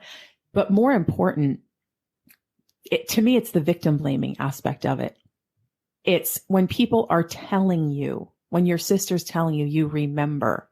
It doesn't matter if you only had partial memories 5 years ago and some memories when you were 11, and now more of your memories are coming into your awareness. The fact is, you're telling her about memories you have, and she's completely invalidating that. And this is a common theme with all of these family cults. They are invalidating, in particular, they're invalidating the sexual abuse. They don't want to acknowledge that. They ignore the physical abuse. So taking child sexual abuse and molestation out of the picture for a minute, there's a massive amount of abuse that has gone on in your family that had nothing to do with child sexual abuse. That's just an add-on. We'll get to that in a little bit. But all of this other abuse, they downplay the abuse like she did, glossed over and said it was unkind words, a little bit of physical abuse, but like, we're good now. So she bypasses that. And then when it gets to your memory, talking about your sexual abuse at the hands of Jack Fiorvante, she discredits you, she denies it, and she tries to say there's no science to support it, but as I just read, there is. And then she says that, there's no way to substantiate that. And she goes further. She's like mixing 4 different theories here. There are plenty of stories of people being subjected to NLP. Okay, NLP is something I've been accused of doing. It's nothing bad. It's neuro-linguistic programming. Yeah. I've never studied. I learned about it actually when I was in sales because I was really good at sales and people thought I had studied it. And I said, no, I never did. And then I looked into it and I was like, oh, okay, I can see why people think that. So that's just ignorance on their part because I never studied. I don't do it. I do what I do, and I'm not ever practicing convert hypnotism. I think she must have meant covert hypnotism. I don't do that either. I'm not a hypnotist, and I don't have hypnosis sessions with people. People go through my programs and listen to my programs and they start to heal. But she makes all of this up because there's a very well-known debunked theory called false memory syndrome. False memory syndrome was a lie concocted by a child molester, a man named Peter Freyd, F-R-E-Y-D, if anybody wants to look him up. And he claimed that his daughter, who was accusing him of raping her as a child, he said, you know what, this is a false memory. This was implanted. And after 30 years of trying to get that to be accepted, it was never accepted by the American Psychological Association or any other diagnostic psychological association. It has been wholesale rejected. And that's why the organization promoting it went defunct in 2019. But I want to provide some more information at this point in the podcast because it's incredibly important that victims know that there are resources and there is help available, and that the truth is emerging and has emerged in both the legal field and the scientific field. And so I want to share a bit about that before we continue on with Malana's story. It's a very important part of my advocacy work for victims of child sexual abuse to educate people on both the science and the law, because people do not know there's help out there. And when you hear people that are uneducated and wholly ignorant about the law, they are uninformed, they are deniers, they attack victims, it can be very distressing, and it makes it even harder for victims to get the help they need. And many of these victims in child sexual abuse have been living with trauma, PTSD, CPTSD, and many other signs and symptoms presenting in their lives, and they have no idea what is going on. They don't know that there's help legally, financially, spiritually, and emotionally. And it's very important to me to get this information out there for everyone who listens to this, to know that no matter how many people deny, those are people who aren't educated on the topic. If they were, they would never deny. They would never instantly accuse a victim of being a liar. You probably heard names like Larry Nassar, the American former physician and convicted child rapist, who for 18 years was a team doctor of the United States women's national gymnastics team. He used his employment as the team's doctor to exploit, deceive, and sexually assault hundreds of children and young women. And his sexual abuse of young girls and women went through a massive cover-up that was actually led by many of the people who were his colleagues. And they claimed that these girls were making it up, that they were liars. And because their memories weren't always sufficient to cover all of the circumstances, they used the defense of false memory. I'm sure you've heard of Harvey Weinstein, found guilty recently of rape and sexual assault after many, many women came forward talking about his abuse, which went silent for many, many years. The Catholic Church, public schools all across the world, daycare centers, the Boy Scouts. Child sexual abuse is rampant, and more people are becoming aware and awake to the true epidemic that it really is. In today's podcast, we're talking about one person, Jack Fiorvante, Malana's former father. And she's going through many of the same things as you're hearing from her, as so many other victims of child sexual abuse. The denies, the attacks, the reverse victim. They have something in common. All these perpetrators, they're all accused of sexual abuse, and they all claim the same defense, false memory. Well, fortunately for victims, false memory syndrome has been scientifically debunked. I want to read to you from an article that was posted by a psychologist, Jennifer Freyd, who is one of the key figures who helped debunk false memory syndrome. This article was posted in the International Society for the Study of Trauma and Dissociation. The article states, in December 2019, the False Memory Syndrome Foundation announced its ending. It went out not with a bang, but with a whimper. Just a little note on the bottom of their website. It's well known that the False Memory Syndrome Foundation was created by Pamela and Peter Freyd. After Peter, husband of their adult daughter, Professor Jennifer Freyd, privately accused Peter Freyd of sexually abusing her when she was a child.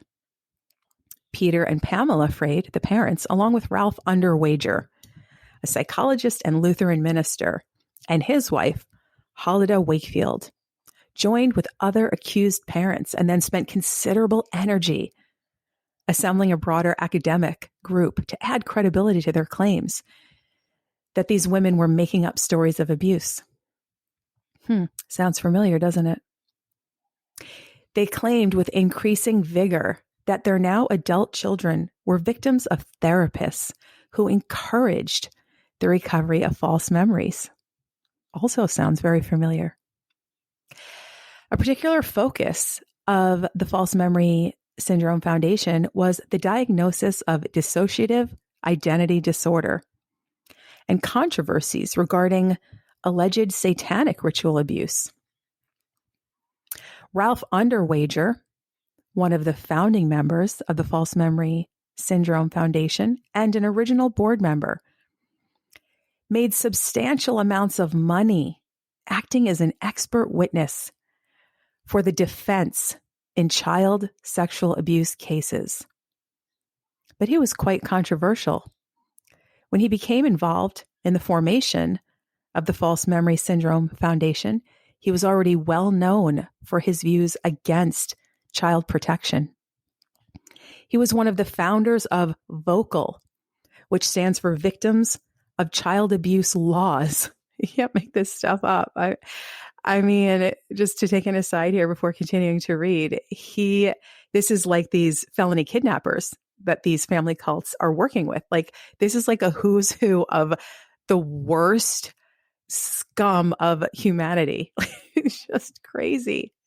They go through so much. You understand now, though, why these families go through so much energy to try to project on me or anyone else, like these therapists who these families were accusing of planting memories. But I mean, this character, Ralph Underwager, who's a founding member of the False Memory Syndrome Foundation, now defunct, he actually was well known for his work against child protection. And he talked about victims of child abuse laws.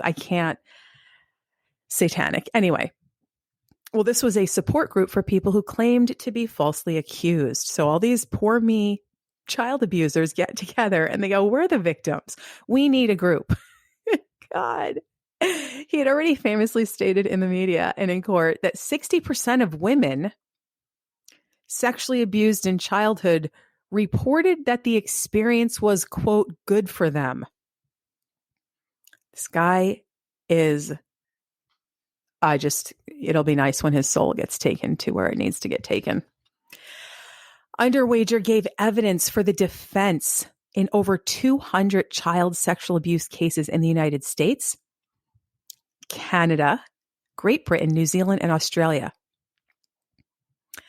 Psychologist Anna Salter published a scholarly demolition of his published systematic misrepresentations on the subject.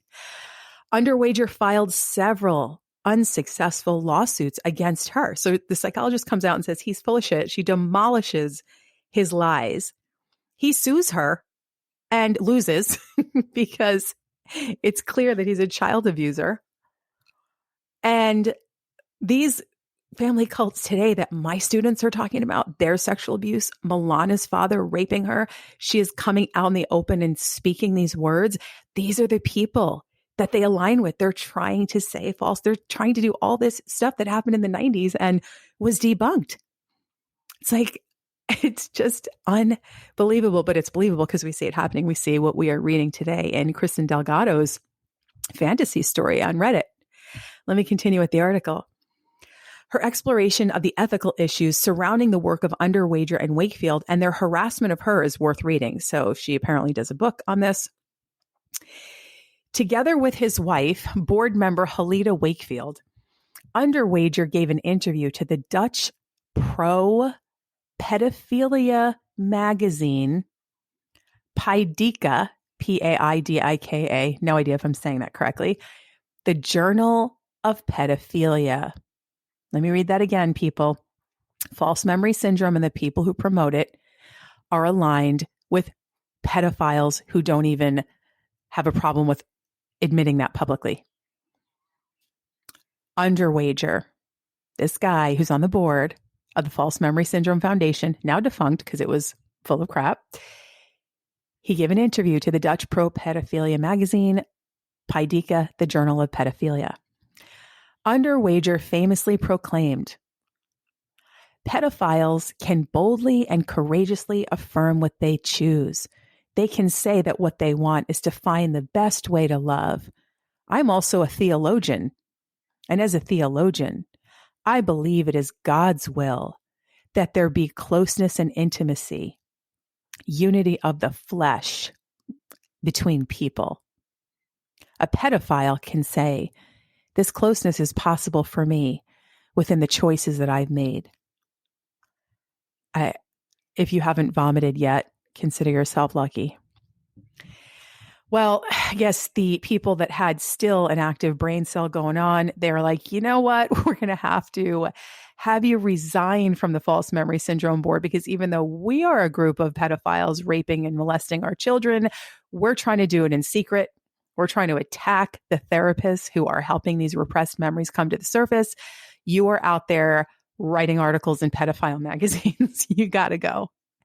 So he goes. They make him resign. But the wife stays. She stays on the board. Halita Wakefield stays on the board. So another board member, John Hockman, he was a medical doctor, when talking about therapy for people who report a history of child sexual abuse, he says, quote, the real message being sold by these new therapy messiahs, kind of sounds like what they're calling me, huh? Cult leader extraordinaire cultress out there NLPing my way into people's brains and planting memories. Okay, let me read this again. He says, the real message being sold by these new therapy messiahs is the ultimate crybaby solution to everyone's pitiful human problems.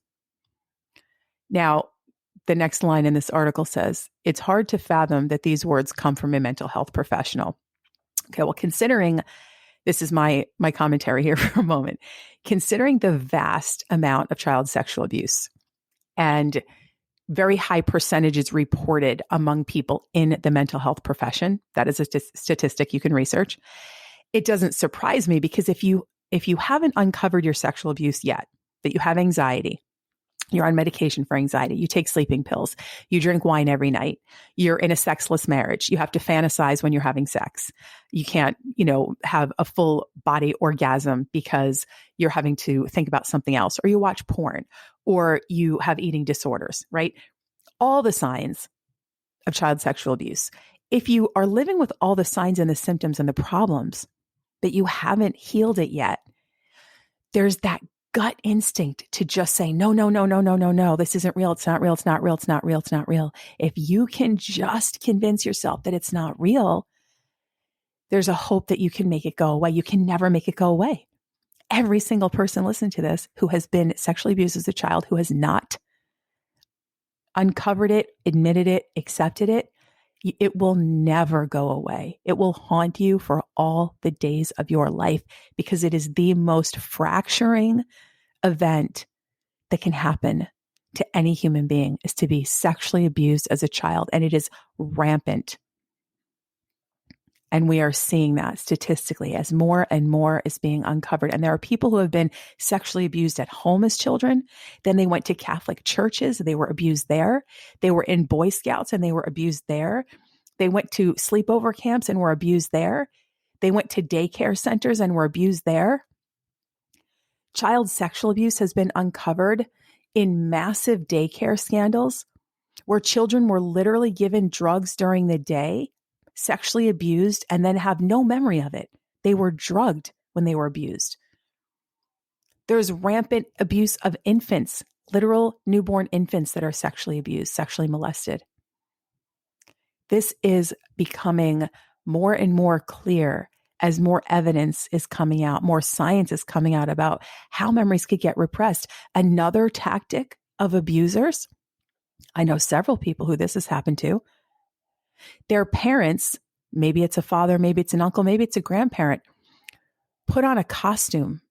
They dress up like a tiger, or they dress up like a monster, and then they rape and abuse their children.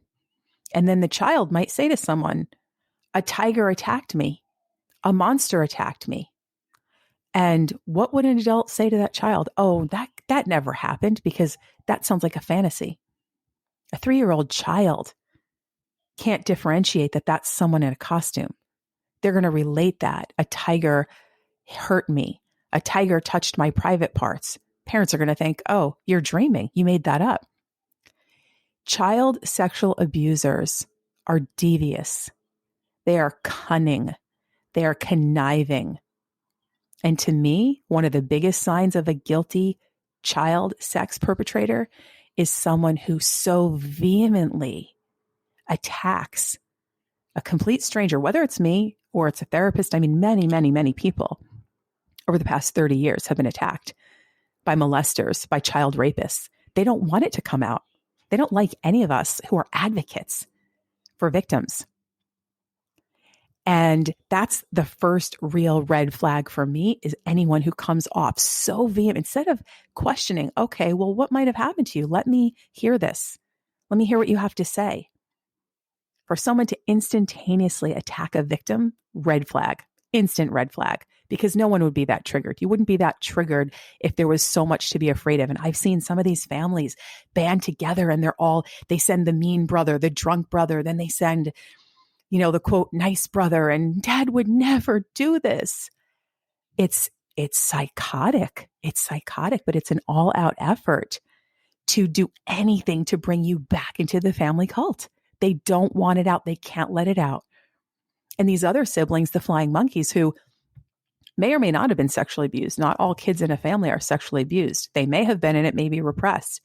In all likelihood, if you have a family with 4 or 5 kids, it's probably 1 or 2 kids that were molested. They're probably still repressing it. And they can't fathom. They don't want to accept it. They want the validation. They want the acceptance by the family. They don't want to be on the outside. And if there's any financial manipulation going on, let's say they work for the family business or they're still getting money from the parents, huge incentive to toe the party line and to bring that person back into the cult. That's why they work with reprogrammers. People like Joe Zimhart and Steve Hassan, people who themselves have been in very dangerous cults. Admittedly, they talk about that's why they're such experts. Meanwhile, they're still in cults. And they're reprogrammers. And they work with child sex offenders and all kinds of people just to bring them back into the cult of the family, the toxic, abusive cult of the family. So continuing on with this article, I just want to finish up here because it's really important that accurate facts get disseminated through my podcast, not the, let me guess on what's happening in the world of science. So the False Memory Syndrome Foundation never, in 30 years of trying, got their false memory syndrome ratified. The American Psychological Association said, nope, it's not a thing. It's not real. It was never accepted by a mainstream diagnostic system. The article continues on to say, personal attacks of the False Memory Syndrome Foundation, while presenting on one level an attempt to be scientific and clinical, at least some of the founders were also using the False Memory Syndrome Foundation to cast aspersions on their accusers, intimidate them, and manipulate them. Well, there you go. The FMSF then began to attack professionals working with child abuse survivors. Therapists were accused, without evidence, of encouraging clients to make up memories of abuse. No one stopped to wonder why. If it was so possible to create false memories, then why were therapists not running around creating false memories of happy childhoods?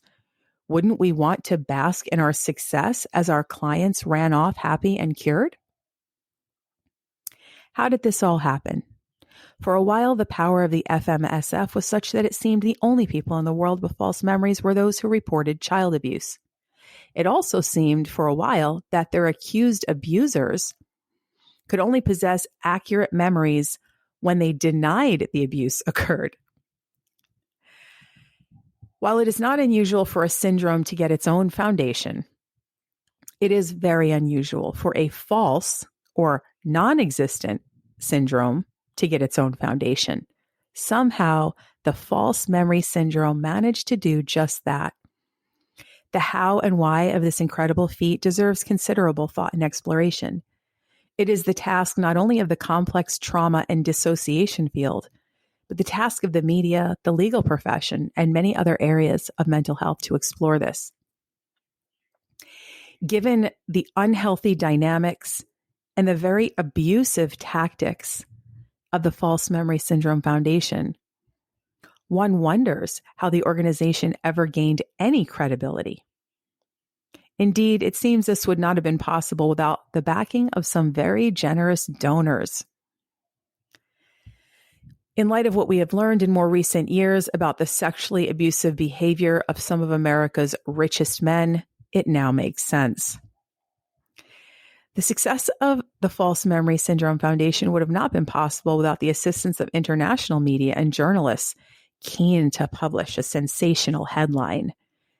That's better than investigating the complexities of child abuse. We now live in an era where organizational and institutional abuse are well recognized, where powerful men will be held accountable for child abuse, and where social media has unleashed the hashtag #MeToo movement. In the face of such evidence for child sexual abuse, it will be interesting to see if the media reexamines its role in the formation of an organization that did so much to suppress victims of child sexual abuse while uplifting and encouraging perpetrators of those crimes.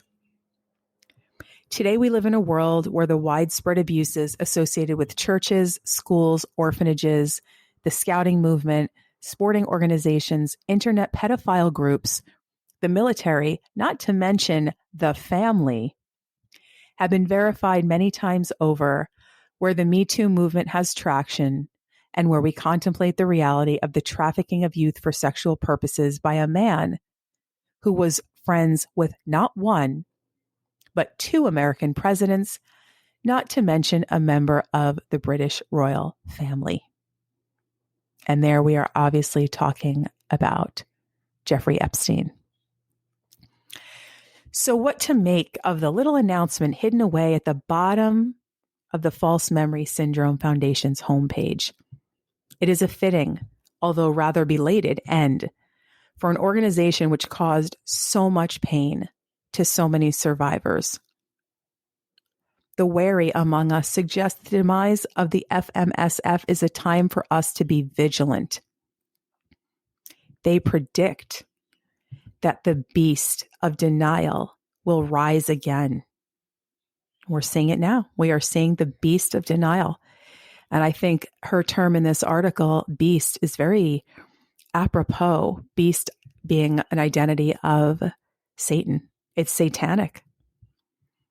And the beast of denial is certainly rising in the families, the family cults that my students are bravely speaking out against. Let me continue. They predict the beast of denial will rise again. There are powerful forces which wish to suppress the voices of women and children who make up the bulk of survivors of sexualized violence. Cultural pressures to doubt the testimony of women and children dates back as far as the Bible and older. There can also be great psychological comfort in denial. It could be argued that the False Memory Syndrome Foundation has dissolved, but that other deniers can come forward with a profile more palatable for today's media. Doubtless, there will continue to be attacks on those who report child abuse, whether the memories are recovered or not.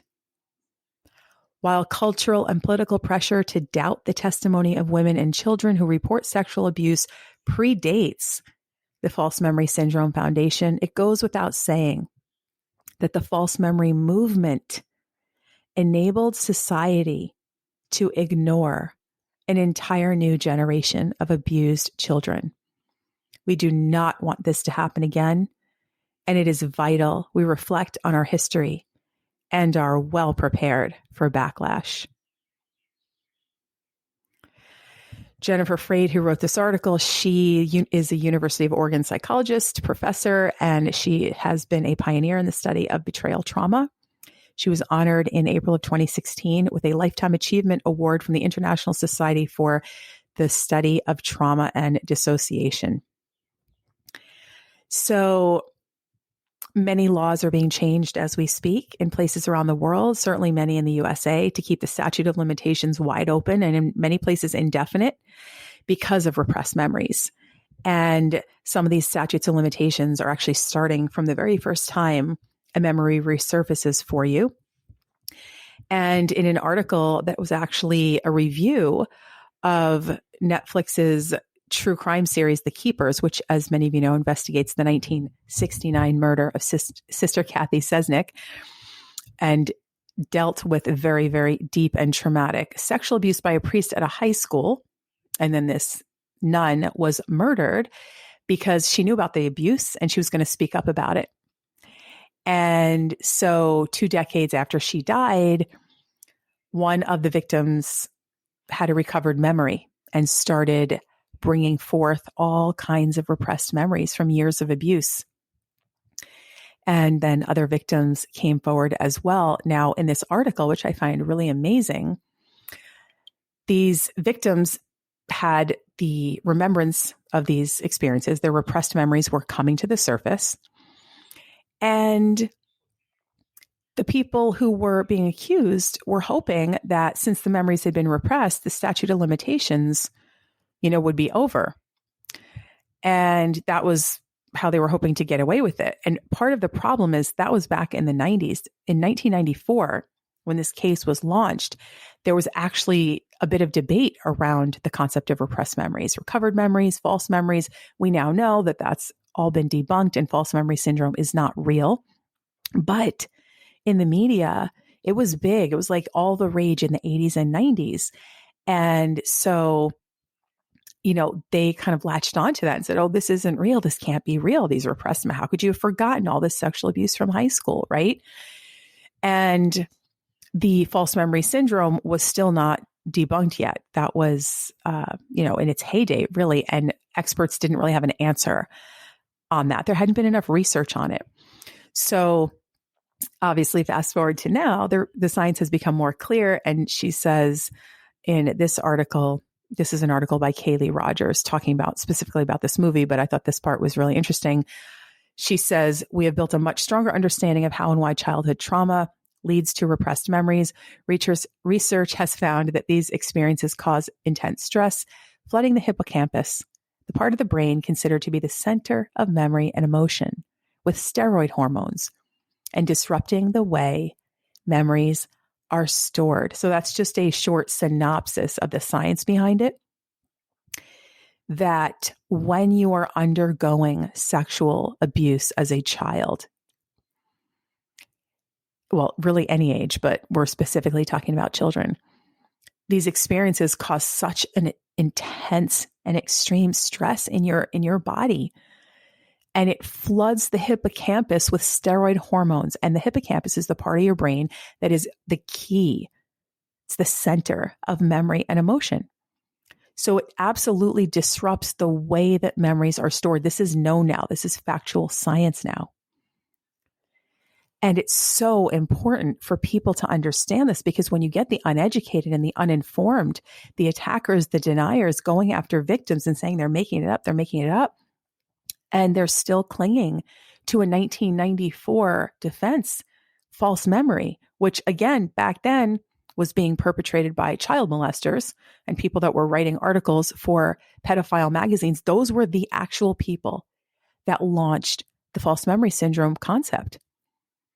And Peter Freyd went to such a massive degree to accuse and attack his daughter and her therapist, and then bash an entire segment of people, all the therapists who were having clients with repressed memories, bashing all of them. He literally formed an entire organization and got pedophiles on the board and other people who were accused of abuse to get on the board to push this. That's how desperate they were to not be found out. So in no way am I surprised at what these family cult pedophiles are doing to my students and to me. I mean, these people back in the 90s formed a whole foundation and tried to legitimize it. And it's destroyed. It's done. It's done. And now science has caught up with truth. And what's really beautiful is that the legal system is catching up with the science. So one other thing I want to mention before continuing on is that, yes, there are many people who are now speaking up about child sexual abuse and they had memories that were repressed. There are also a lot of people speaking about child sexual abuse right now that didn't repress memory, that have their memories, maybe all the memories, part of the memories. They just never spoke about it. They were afraid to speak out. They were afraid to, make waves. They were hoping it could stay in the past. It's a horrific thing to uncover child sexual abuse or to speak about it, even if it's not being uncovered. You always knew about it. Some people have fragments of memories that become more and more clear the more safe they feel to look at what's coming up for them, why they're uneasy around a parent, why they check off every box on the list of signs and symptoms of child sexual abuse. But many people have different reasons for coming forward when they come forward. And the most important thing to me in my advocacy work is and always has been, believe them. Believe them when they speak. Moving on, now that I shared all of that important information, I want to continue on the conversation with you, Malana. But I think for me, out of all of it, I mean, from my perspective, it's absurd. It's beyond laughable that I'm going around, programming thousands of people, implanting with these memories, people that I don't even have access to, people that do my programs. And then, they have all these memories and they talk about them. I somehow have, my hand in that, but, in, all 80 countries that my students are in around the world. But that's just the part beyond absurd to me. But what's really devastating, I think, and I want to keep coming back to this point because for victims everywhere, this is the thing that's most important. People have to be believed. People do not just make up childhood sexual abuse. They don't. Nobody in the world, even people who have been physically beat, punched, kicked, hit by their parents, nobody wants to accept that they were sexually abused. It is the hardest thing for somebody to accept and for somebody to talk about. And there's so much shame that goes with it. And there's so much sense of self-loathing that goes with it and confusion because it's a person who's supposed to love you. And a lot of kids who've been sexually abused are the special kid, the favorite kid. It's very common with a lot of my students of the ones who have been sexually abused. They were often the favorite kid. And were told they were special and they were given candy or they were given bribes or they felt somehow more validated because of the abuse. And that's confusing. That's confusing because they liked that. They enjoyed their status of being special and not understanding what was really happening. And so that's the most important thing. And I will be talking so much about this, writing about it. It's believing people when they say this because of all things, people do not make up sexual abuse. They don't. Nobody wants to think that about their family, about their father, their uncle, their grandfather, whoever it may be. And it's one of the hardest levels of acceptance that I've ever seen anybody have to go through. And the recovery is brutal. It's brutal, as is making a decision to cut off family members because nobody wants to leave a family unless there's a really, really good reason. Children do not just leave love. They don't. It doesn't happen. Really loving families cannot be broken apart. And so when somebody can finally heal to the level that they can face the fact that they were sexually abused and their memories are their memories, their truth is their truth, and then they're not believed. And not only are they not believed, but they're told that they're not even capable of having a memory, that someone else must have programmed this.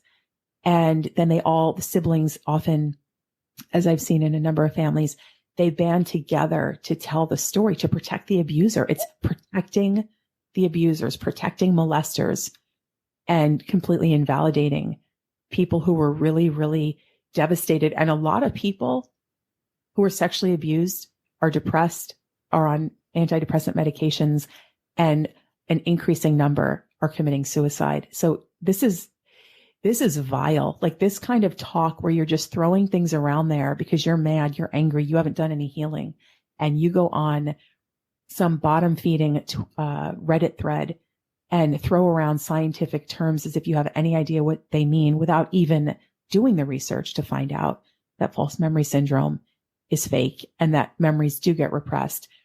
You're contributing to the narrative that people that come forth are liars.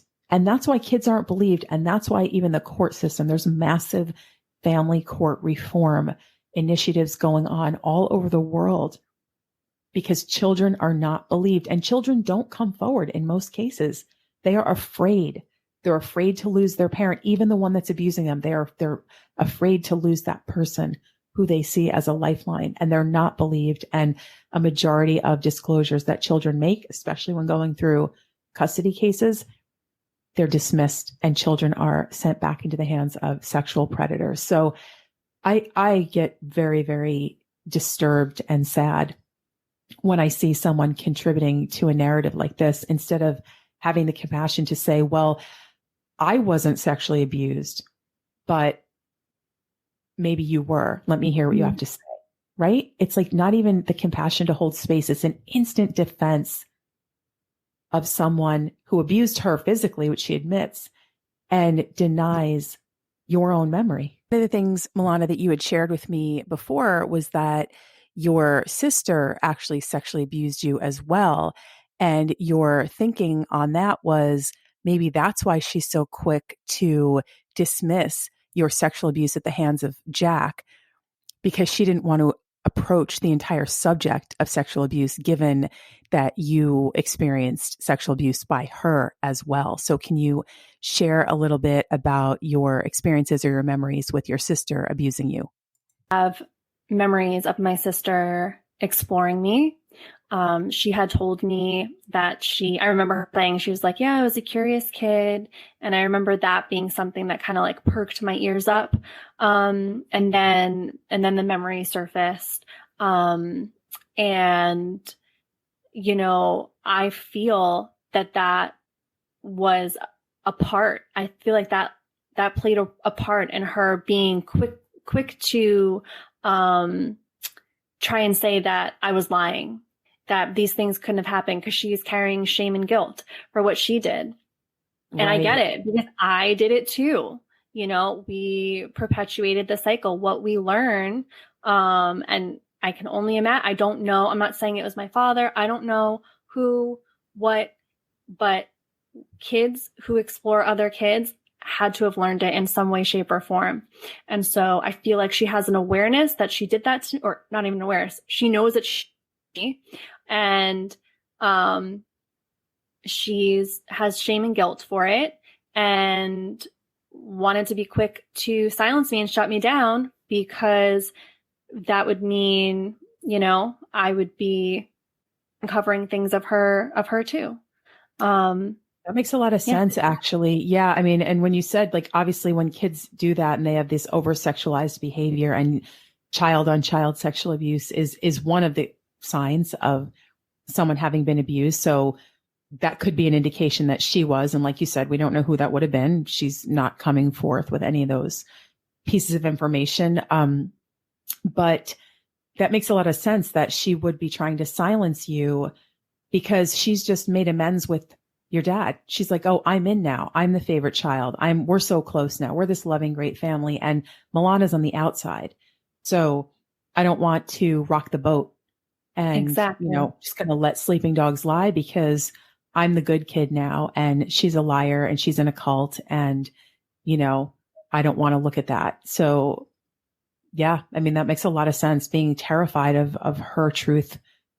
I mean, because once you see it, you can't unsee it. Once you actually acknowledge that you were abused, you can't ever get rid of that. You just, it's a fact you live with, and that's when your journey really begins to start healing, so I'm glad that you shared that with us, because that makes a lot of sense in motive. We see a lot of motive in these siblings, the flying monkeys, the parents, the people who are the deniers, the people who want to focus solely on me and drop out of the reality that their entire lives were a mess and abusive and horrific things happened that had clearly had nothing to do with me.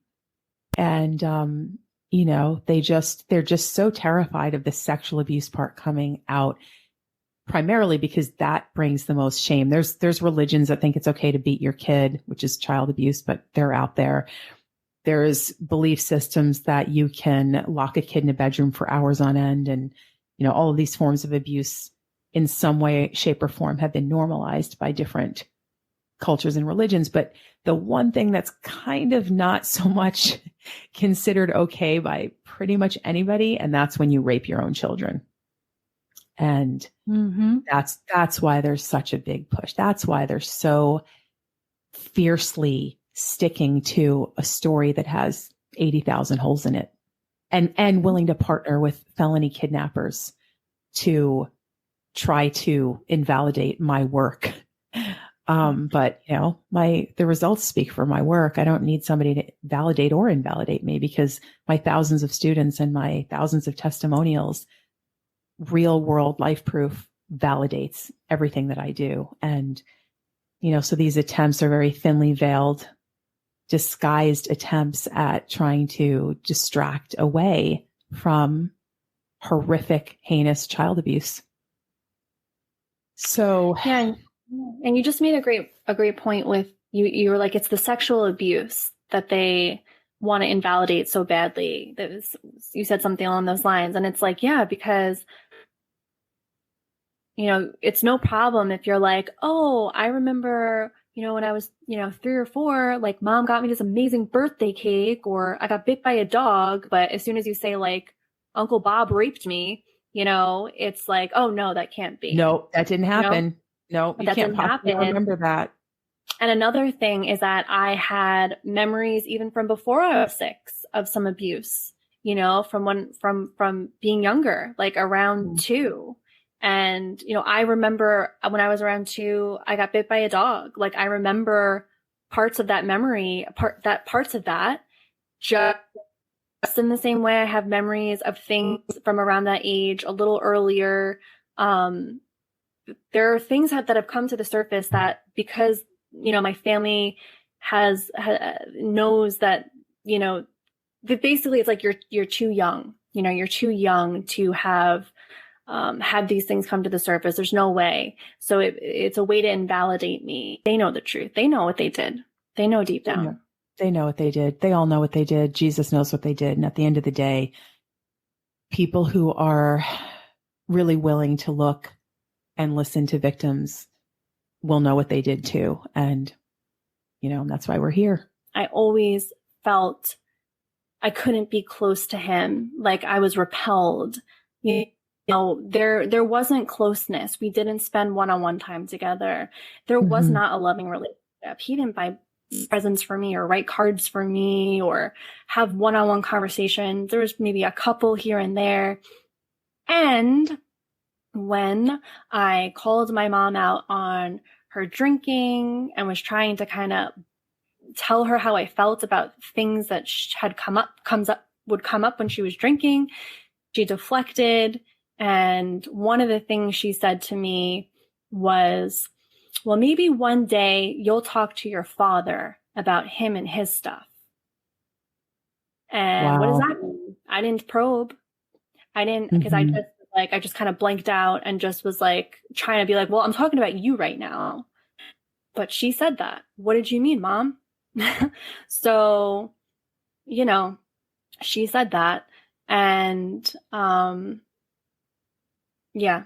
So I never felt like I could let my guard down around him. And, anytime I was in a room with him, I felt like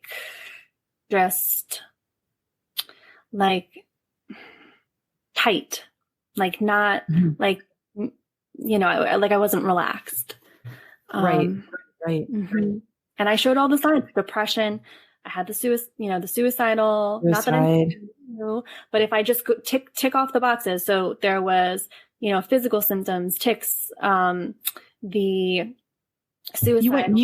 You went mute for a summer too, right? Like a whole summer where you didn't talk.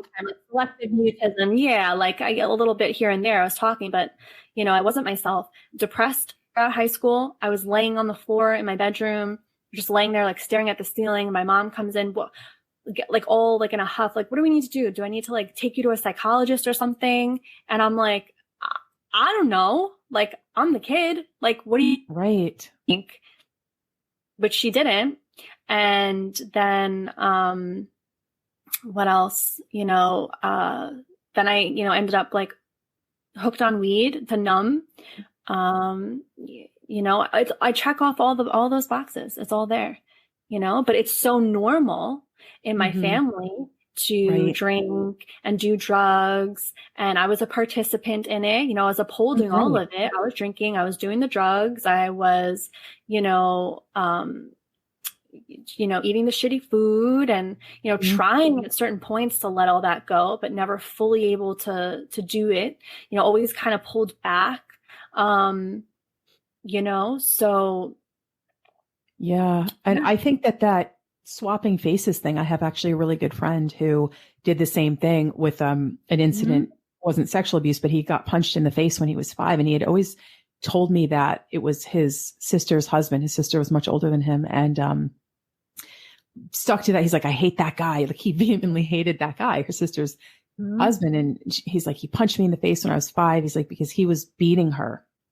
Her husband was beating her. He goes, and I tried to stand up for her and I tried to get in the middle and stop him from beating my sister. And he punched me in the face and I went flying. Years and years later, he ended up doing an ayahuasca journey, plant medicine journey, and came out of it gut wrenched and devastated. And I said, what happened? Or like, what's going on? And he said, it wasn't him. It was my dad. And I said, what was your dad? He said, the guy who punched me in the face. It was my dad beating the shit out of my sister. And I tried to stop it. And he punched me. And he's like, makes more sense because, my sister's husband wasn't living with us. And this was an incident that was happening late at night. And, he goes, this was just me misplacing the faces or switching the faces because I couldn't accept who it really was. And the shaman who did the ayahuasca journey said, yeah, you'll see everything you want to see in this journey. And he did. And it was devastating. It was like, it was happening all over to him because then he had to accept that it was his dad. And that's actually something that maybe Kristin Delgado should look into because that's actually really common that people swap out who did what in their memory because memory is not perfect. Memory is far from perfect. And sometimes people who victim blame want to use the fact that memory isn't perfect to support their claim that it's fake when in actuality, it actually makes it more compelling to listen to people when they talk about sexual abuse because their memory is not made up. It's not perfect. So they might say, oh yeah, I was abused by Billy down the street when it was grandpa or it was dad or mom. I mean, there are mothers who sexually abuse as well. So the fact that none of our memories, especially from childhood, are perfect, they're also not made up. And memory fragments can be pieced together as you get older and as you start to relax and heal, because when you're young and you're still living with your family, there's zero incentive to really uncover what went on. And memories are not just coming out of nowhere. So, in the case of my friend, he knew he got punched, but he had swapped out who had done it. And it's just too hard for people to accept that it was a parent. And, I talked to another friend of mine who's a psychologist. She's a PhD. And she said to me, she's had so many patients or clients who have come to her and said, I was sexually abused as a kid. And I think it was the next door neighbor. I think it was the handyman guy. And after going to therapy for a period of time, they realized, oh, it was their father or their grandfather. And that's more common than anything, because you're not wanting to accept that this father, this person who's supposed to love you and protect you, fathers are supposed to be a protector. That's the very person that's causing the most egregious pain on every level that a child could. Sexual trauma, sexual abuse is the worst thing that can happen to any child, because it causes such a breach of self-worth. It creates enormous shame, and it is absolutely out of any level of understanding of how this can be happening. And, it's just so important that education on this gets out there, because victims need to stop being blamed. And, one of the things that Kristin says, I'm looking at her Reddit lies here, and she says, you are sharing what has been implanted in your minds after listening to teachings over and over and over and over again. This is for a reason. It's hypnotic. It puts you in a state where your frontal cortex is no longer in control. Okay. First of all, it's prefrontal cortex. And second of all, it's not in control. Different parts of your triune brain work and operate at different times. So putting that aside, listening to teachings over and over and over and over again, teachings that in a nutshell sums up how little she knows about teachings. Because my mother wound program, is it HMI? Is it new moon manifesting on how to have more abundance in your life? Is it NARC healing? Are there messages of me saying you were abused? Never, not one, not a single line. We all know that, because guess what? If there was, they would be putting that on Reddit. They would be putting They would be putting that on Reddit. They'd be like, listen to her. She's hypnotically telling people. Oh yeah, great point. They would just snip that out, but it doesn't exist. No. So there you go. So now it's, you're listening to teachings over and over and over, and they're hypnotic, and they're talking about mother wound and father wound and narcissism and plant-based eating and new moon manifesting.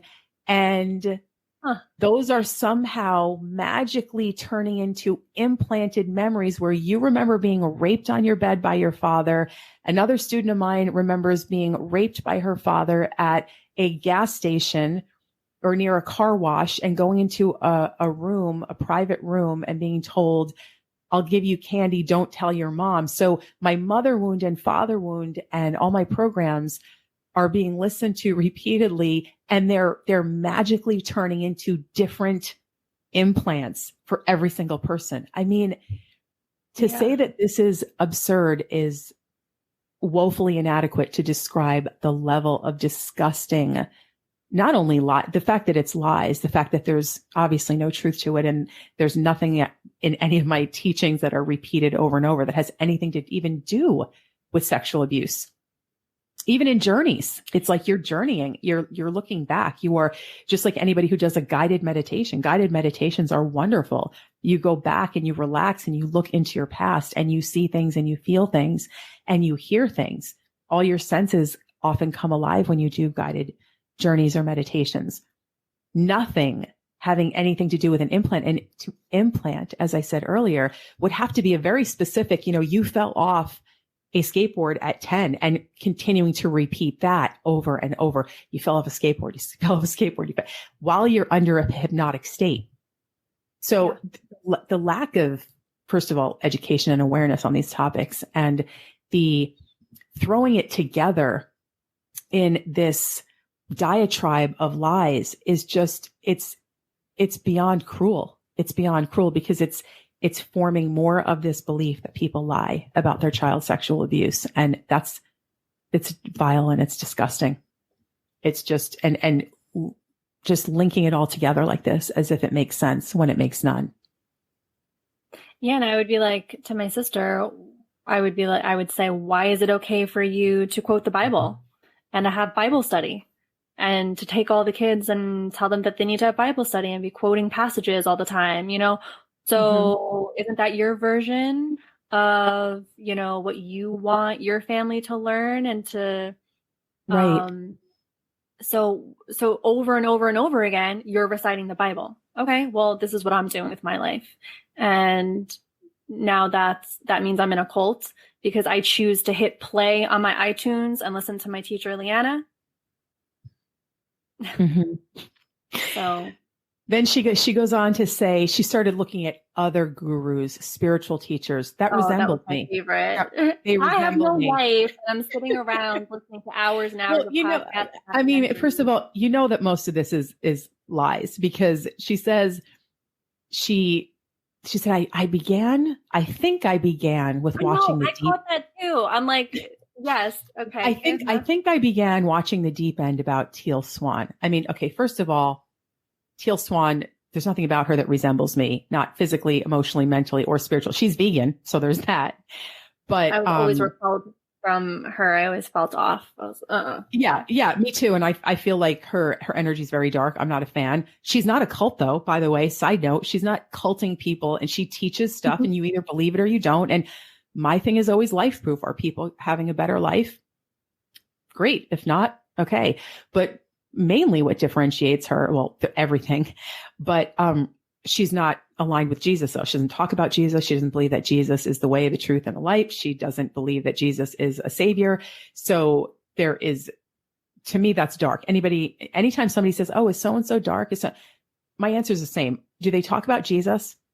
Is Jesus their path out of this life? If not, dark, because if it's not Jesus, it's dark. That's my belief. I've had it for going on 52 years and it's never going to change, because that's my life proof, and my experience. And that's what I teach, and people can take it or leave it. I will never change from that. But when she says that, she then says, I listened to a podcast, then I read a book. Then I began listening to other podcasts and following other authors that were mentioned in podcasts. Okay. Nothing who, what, when, what were they doing? What made them similar to me? What were they teaching? Were they teaching new moon manifesting and plant-based nutrition and mother wound and father wound? And what were they teaching? Did they do a weekly forecast like illuminations? No, I began to listen to other podcasts and following other authors that were mentioned in podcasts. Then I watched another documentary and another documentary. Oh, it doesn't say what they are. All of these are the same with just different leaders. Now, I can tell you, I actually have watched quite a few documentaries in my day about different spiritual movements and groups like the Transcendental Meditation Group. And I watched something about Bikram Yoga and his whole culture and how he was running his thing. And, people said that he was a cult. So I have watched things like that. I also did watch the Teal Swan documentary. None of these people are even remotely the same. So she's just lumping things in and making these generalizations and kind of leaves that out there like that, as if that's somehow factual or authoritative. And then she says there's a sense of elitism. This was out from left field. She says, you're special. You're different. You're going to save the world.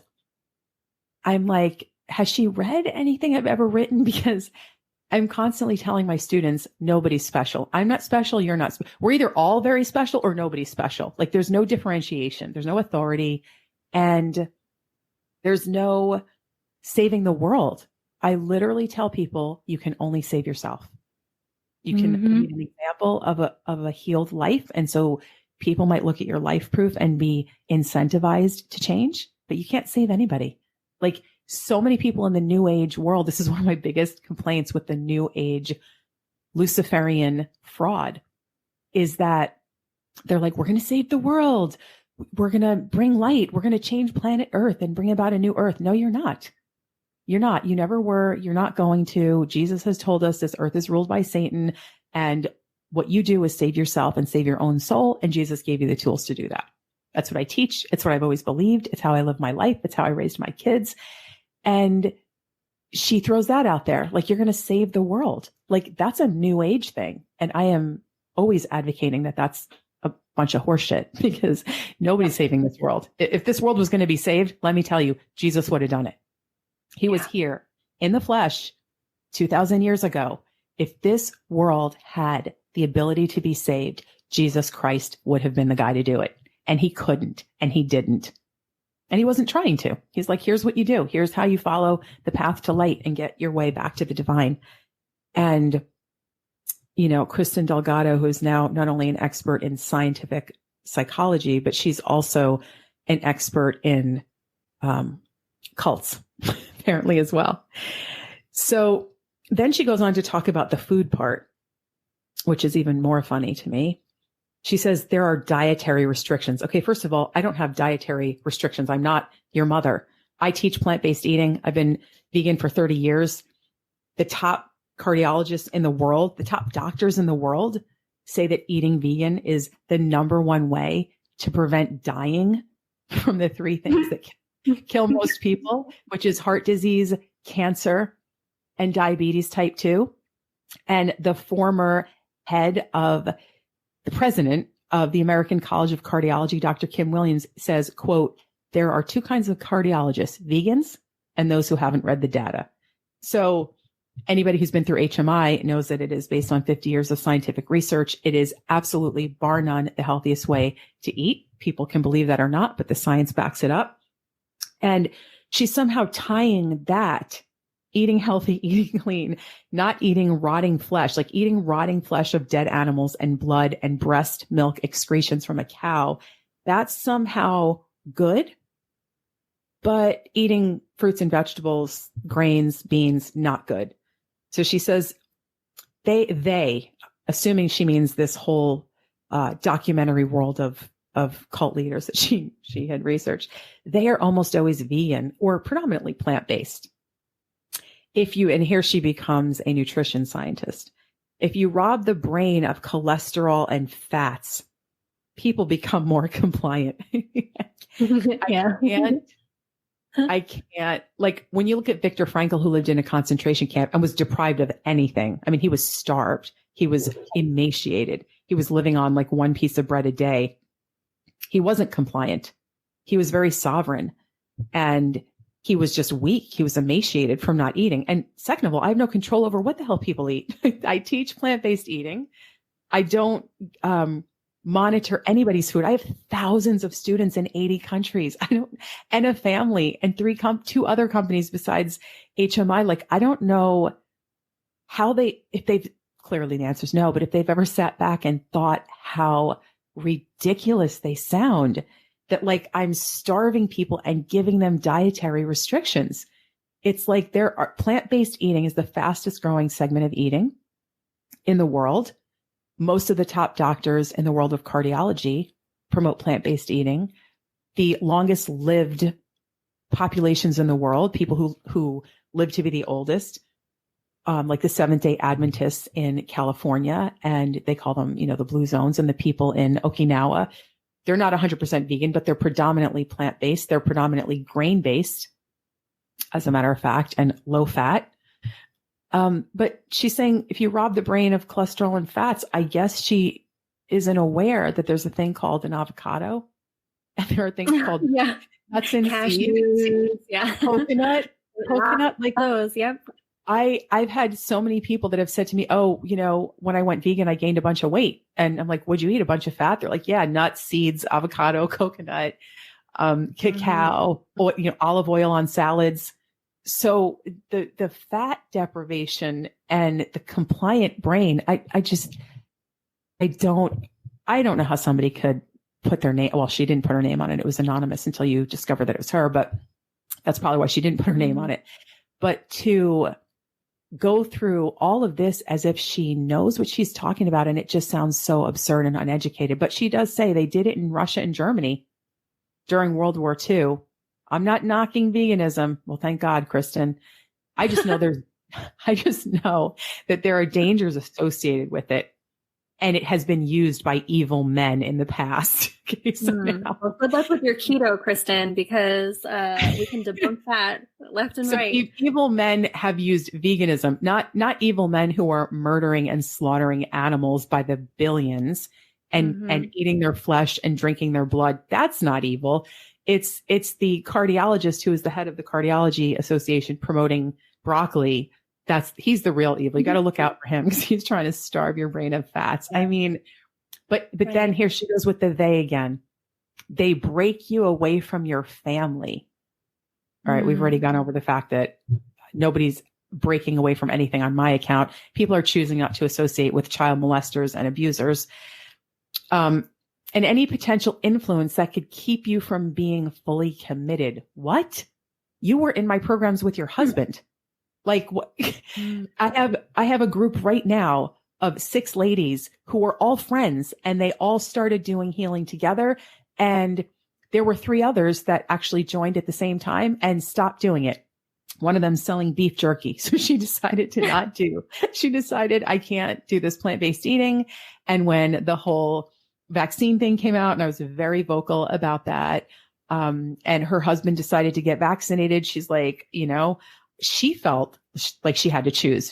People get that, sense of like, well, I can't be in this group if I'm married to a vaccinated guy. It's like, I don't care. I'm not having sex with a vaccinated guy. I'm good. My DNA isn't being damaged.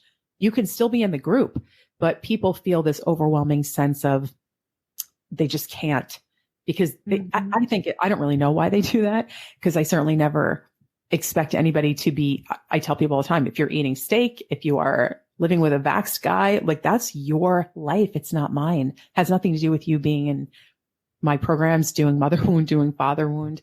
But, I think they do that because deep down they know.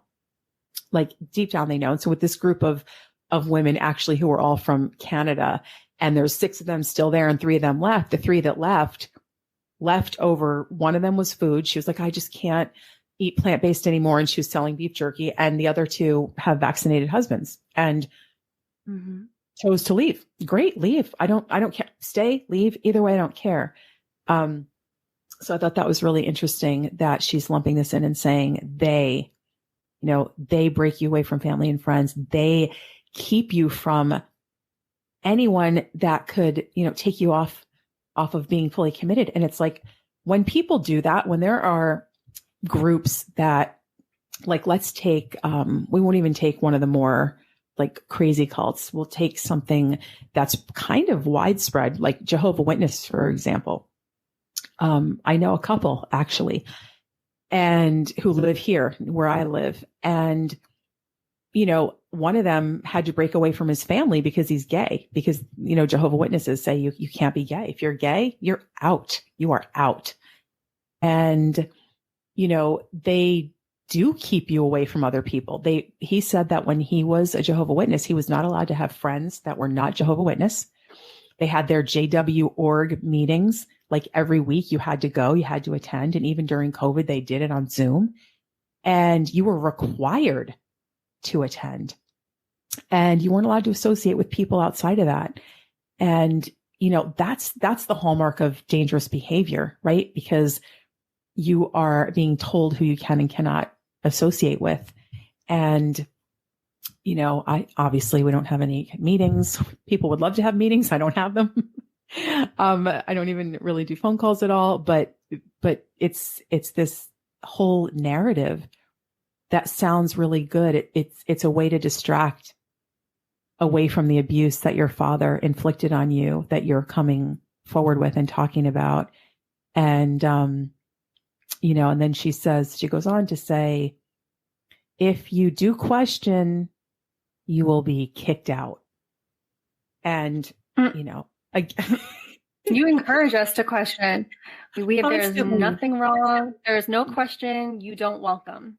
I answer every question. And people like, what about this? What about that? Ask away. I'm happy to answer, and you can like my answer or not. And sometimes people don't, because I'm very matter of fact, but that's okay too. I encourage questions, and I don't kick people out. The only people that I remove from the group, and it's been a handful. I mean, in the 12 years that I've been online and had groups, Facebook groups, I've kicked out a handful of people who have been abusive to other members. And that's where I have to, I hate even having any level of boundary like that. And as you recently saw, we had a person this past year who was just absolutely horrific and evil and causing harm to a lot of the women in the group and doing weird, like, witchcraft rituals on pregnant women. And I continued to try to help her and get her to see that this kind of behavior. Of course, there's some of it I didn't know was going on until I was told, but what I did see of her was not good. And, I did everything I could to try to keep her in, and ultimately, she had to be taken out of the group. And that's, like I said, in 12 years, it's been a handful of people that I have kicked out, and others have left. Like I said, the people, Joey left, and beef jerky girl left, and vaccinated husband ladies left, and, cool, to each his own. Mm-hmm. I feel very strongly, it's how I lived my life for 52 years. Like, Jesus will and does always bring me the right people that need to learn his teachings and that need to develop their own relationship with him and heal mother wound and father wound and look at narcissistic relationships and then the people that are not meant to be in my world exit. And I usually don't have to lift a finger to do it. They'll just be like, yeah, this isn't for me. I'm like, great. I always know I dodge a bullet. Anytime somebody is gone, I'm like, that's not for me. That's not my person. That's not somebody that I would align with in any way. And so, just her absurdities, we pretty much unpacked each one by one, and some being more devastating than others. All of it is very transparent as to why she did it. But and no mention of the fact that I quit weed and don't drink anymore. Of course, it's just on the veganism. It's like, yeah. So we're not gonna touch on those unhealthy habits that I gave up. Okay. That you gave up. That's what people that are close to me say. They're like, do they not see that these people look amazing? And you have like 6,000 testimonials. No, you look anorexic now. Right. All right. Okay. All right. But moving on from that, because there's this other theme, and I think this is the most important, and this is probably the core of how important these conversations are, which is the sexual abuse at the hands of your father, in addition to all other kinds of abuses and things that, I want you to share whatever you're comfortable sharing. But these families, these cult families, who, by the way, do control the narrative. They do want to control what gets told and what gets spoken. And they have the flying monkeys, the siblings say, no, this is what happened. This is what happened. They really do everything that Kristin was just talking about. But they have this story that these are loving families. We love our daughter. I've seen your dad say that in a bunch of the Facebook, comments that he's made. I mean, on my Facebook, he threatened me, which he went to the FBI when he said, I'm coming after you. So it's clear to me that he's uses violence and threats and coercion to try to stop people who do what he doesn't like. But on other pages, I've seen comments of his that he says he was so loving and him and your mother were just so devastated because you were such a great and happy family. And if you take out the sexual abuse, every other story about the childhood that I've heard from you was anything but a loving family. So it's like they live in a bubble. They live in a bubble of a fantasy where they can pretend they were good parents, and so I want to move on to that topic now. If you could talk about your dad, because I know you mentioned in what you've written for Exposing Family Cults that he was always involved in drama. He never paid attention to you. Sitting at the kitchen table was awkward and uncomfortable. So you immersed yourself in food and thoughts, helped your mom clean up the kitchen as quickly as you could. And you have very little memory of spending one-on-one time with him other than sexual abuse. And you've talked about his involvement in a motorcycle club. And I remember you telling me something about women that he had come over and taking photos with the motorcycle, something about that. I don't know if you want to touch on that, but if you could basically kind of give us the truth of your childhood versus their story version of it, their storybook fairy tale version. Yeah. So here's exactly what I call of my relationship with my father. So I want to say some of my first memories are of him taking me out to dinner. But then, there had half brothers and I had a half sister, but I was the only one that went out to dinner with him. And I remember he would give me candy. and he would buy me a jelly donut from Dunkin' Donuts. You know, and I got, you know, food. Food was a thing. Mm-hmm. And that was how our relationship was when I was younger. I got the treats and I got to go out to dinner, and then there was sexual abuse. And then it all stopped. I guess I reached a certain age where he knew that I was going to remember too much. So he had to stop after I was maybe like, I guess 6 or 7. Mm-hmm.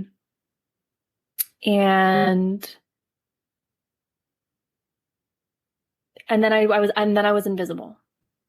I didn't exist. And these are the things that every person who's defending him right now mm-hmm. did not live in my home and see what my relationship was really like. So just because they see us all smiling in a photo, or they see him walking me down the aisle at that sham of a wedding, does not mean that I grew up with a happy childhood or that we had a relationship. Mm-hmm. Because after the abuse, after my younger years, I never spent one-on-one time. I can remember maybe 3 times. I think he took me, because I got straight A's in 5th grade. He took me to go get a Furby. I think he took me to the mall on his own to go get a Furby. And then he took me to go shopping for clothes and Christmas gifts for my friends at the mall when I was in 10th grade. It was so random. It was just out of nowhere. Okay. And then I remember when I was like 18, he, for some reason, I don't know what it was, but he asked if I could give him a ride to his shop, to his motorcycle shop. And we never spent alone time together. And I remember feeling really nervous having to drive him. I also was probably just afraid to like drive in front of him, like, you know, just right. And he taught me how to drive, because I was making my mom too nervous. Those are all the memories that I have spending one-on-one time with him out of my whole fucking life. Okay. That's it. That's all I have. And the dinner, you know, my mom would cook dinner after work every night, like Monday through Thursday. And then they usually went out Friday through Sunday. But she would cook dinner and I was just there. He was venting while my mom listened. And then she may bring up something I did, like, oh, like, you know, Lisa did this at school or this or that. And he'd be like, oh, okay, that's nice. And then he turned back to her and just keep like ranting about his day. There was no conversation. There was no like lessons or, you know, and I'm sure, you know, cause he's going to listen to this. He's going to be like, well, there was that time that I was trying to give her advice about the psychology club, or tell her that, you know, or I was posting about a paper she wrote on mm-hmm. like he would he'd pull things out and like brag right. about them on social media, like, you know, try to like, he'd create his own narrative basically. You know, but like maybe post a photo here and there, but he really didn't talk about me that much either. Like he didn't post about me that or share about me very often. It was my mom mostly, if she was sharing about stuff with me or me and Joe, like she was mostly keeping up the facade. My dad was absent. He was neglectful. And, you know, my mom knew it. She would vent to me. She would vent to Joe just on her own. Like I would be like cooking during a holiday, during Christmas, and she'd be upstairs in the sunroom with Joe venting to him while she was drunk. And he'd be like, oh, you know, I was listening to your mom and she's saying Jack's a miserable fuck. And then, but on social media, he's an amazing. Mm-hmm. Yeah. It's fake. Like, so fake. It's so fake. And she like, she's told me things about their sex life, about him complaining because she's like not doing enough. She's told me, you know, one day she was like, you know, he's out at that bar doing cocaine. There, how am I supposed to feel about that? You know, mm-hmm. And then you mentioned the motorcycle. Yeah, when I was. There were when he got into his motorcycle club, there would be like these half naked, like girls in bikinis that would take photos on his bikes. And they were like, I guess around my age or a little older. And it just felt weird. You know, and he built up this motorcycle club, and he had a lot of fans and people who he's done favors for, and who just put him on this pedestal. Like he's just this, you know, amazing guy because he created something for them. You know, he created a club and he got to mastermind it. And so they look at him as a god, and they'll back him till the end of their days, and they don't realize what they're backing. Like, ask yourself, like, how much did he talk about me before all of this? How much did you talk about me? Right. He's expended more energy into me now than he did throughout my whole life, other than when he was abusing me. And well, right, because now the sexual abuse is coming out, so he's trying to stop it from coming out. That's why he's talking about you. And I also want to say, because I know that they're going to say this too, is, oh, well, she's got it wrong because she just said that she thought it was somebody else. No, my father, Jack Fiorvante, sexually abused me. I know that for 100% fact. He raped me, and he had me perform oral sex on him. My father, Jack Fiorvante, sexually abused me. It was him the whole time. I know it. 100% fact. That is my truth. He did it. And my mother knew. And she did nothing to protect me. She let it happen. She knew. I know she knew. That's just... And her father sexually abused me. And my grandmother sexually abused me as well. Their friend Danny, my mom's ex-business partner's husband, sexually abused me when they left me with them to go on vacation. My grandfather sexually abused me when they left me with him to go on vacation. My third grade teacher, all these people sexually abused me because I had that pattern, that quiet, I was a magnet for it. Yeah. You know, that's a thing too. It's very common, actually, when people say, well, you know, it's interesting that someone who's been sexually abused, you'll frequently find, not always, but frequently, that they were molested by a number of people. And there's a reason, because that child is easily groomed. It's usually a more quiet child. It's usually somebody that they know they can bribe, or a peacemaker in the family. I see this pattern with several of my students who were abused. They're very similar personalities to yours when they were children. Yeah. And it was my father's mother, just to be clear.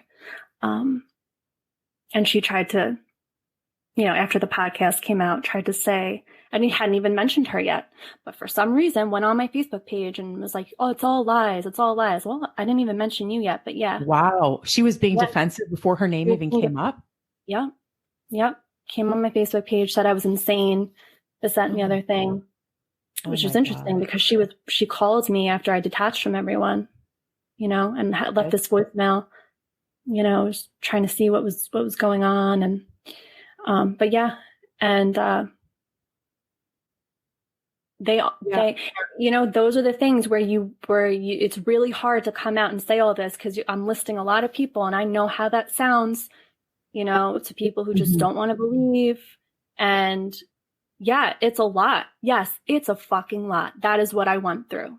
That is what I was hiding. That is what was hiding underneath the drugs that I was doing, and the alcohol, and the food, and the depression, and the suicide, and the hardcore metal music I would fall asleep to because I was so fucking numb. I needed screaming in my ear to feel anything, you know, on and on and on and on and on. And, you know, ending up in a marriage where I didn't exist behind closed doors. So it's just, that is what I lived through. Wow. I'm so glad for you, for your sake, that you're able to get that out there and say that. And there's so many people that do believe you. And, you know, at the end of the day, you don't need anyone to believe you, because Jesus knows. And people who have sexually abused and molested children, they know what they did. They can deny it. They can get their story together and try to do damage control, which is what they do, which is probably why they had your grandmother calling you And in other families, I've seen the same thing where siblings will contact the whistleblower and say, that never happened. That never happened. And, I recently had a student whose brother was younger, by the way. He's like a couple years younger than her. And she was like 5 when she was being raped by her father. And this brother ranted at her the other day saying, that never happened. It's like, really? You were like 2 or 3 and you noticed that your sister went off to the car wash with your dad, and for a fact that she wasn't molested? Like, what's so bizarre to me, it's definitely a clear indication that they know something happened. Because if somebody told me that, my first instinct would not be, you're a liar. If somebody said they were abused, I'd be like, okay, tell me more. Like, what happened? Finding more information from the person who experienced this, not launching an attack. So when people launch an immediate attack and try to do damage control and say it didn't happen, when you think about it, it's like, how could this brother, who would have been 2 or 3 years old, how could he have known whether or not his sister was being sexually molested by the father? He would have no idea. And as is frequently the case, a molester is not molesting every child. And, and then the father might be doing other things to the other kids, which in their case, he was beating them physically, not sexually molesting. And so, or we think not sexually molesting. I can't make a blanket statement like that either. But interesting that your grandmother came to the damage control party to tell you that you're insane and write on your Facebook page when she herself actually molested you. It's mind blowing. And I think one of the reasons it's so hard for people to accept, people can accept that they got beat up by their parents because, first of all, usually a lot of people see that when somebody's violent and they're hitting their kids, there's witnesses. Sexual abuse of children almost always happens behind closed doors in private. And so it's easier to accept and say, yeah, and then it gets reduced. Yeah, my dad hit me, I forgave him for that, those couple incidents of physical abuse, kind of like what Kristin said. But, I just recently read an article that about child sexual abuse, and it says child sexual abuse is rampant, and it's crucial to understand why some kids are more vulnerable. And it says sexual abuse is traumatizing for anyone who goes through it, but for a child, the scars run much deeper as they are inflicted at a younger age in the formative years. And, it talks about why some people are more likely to become a victim of child sexual abuse. And it talks about personality traits, and it talks about the children who are more compliant and more docile and more wanting to please and more the peacekeeper. And, everything you're describing pretty much about yourself and about who you were in that family dynamic.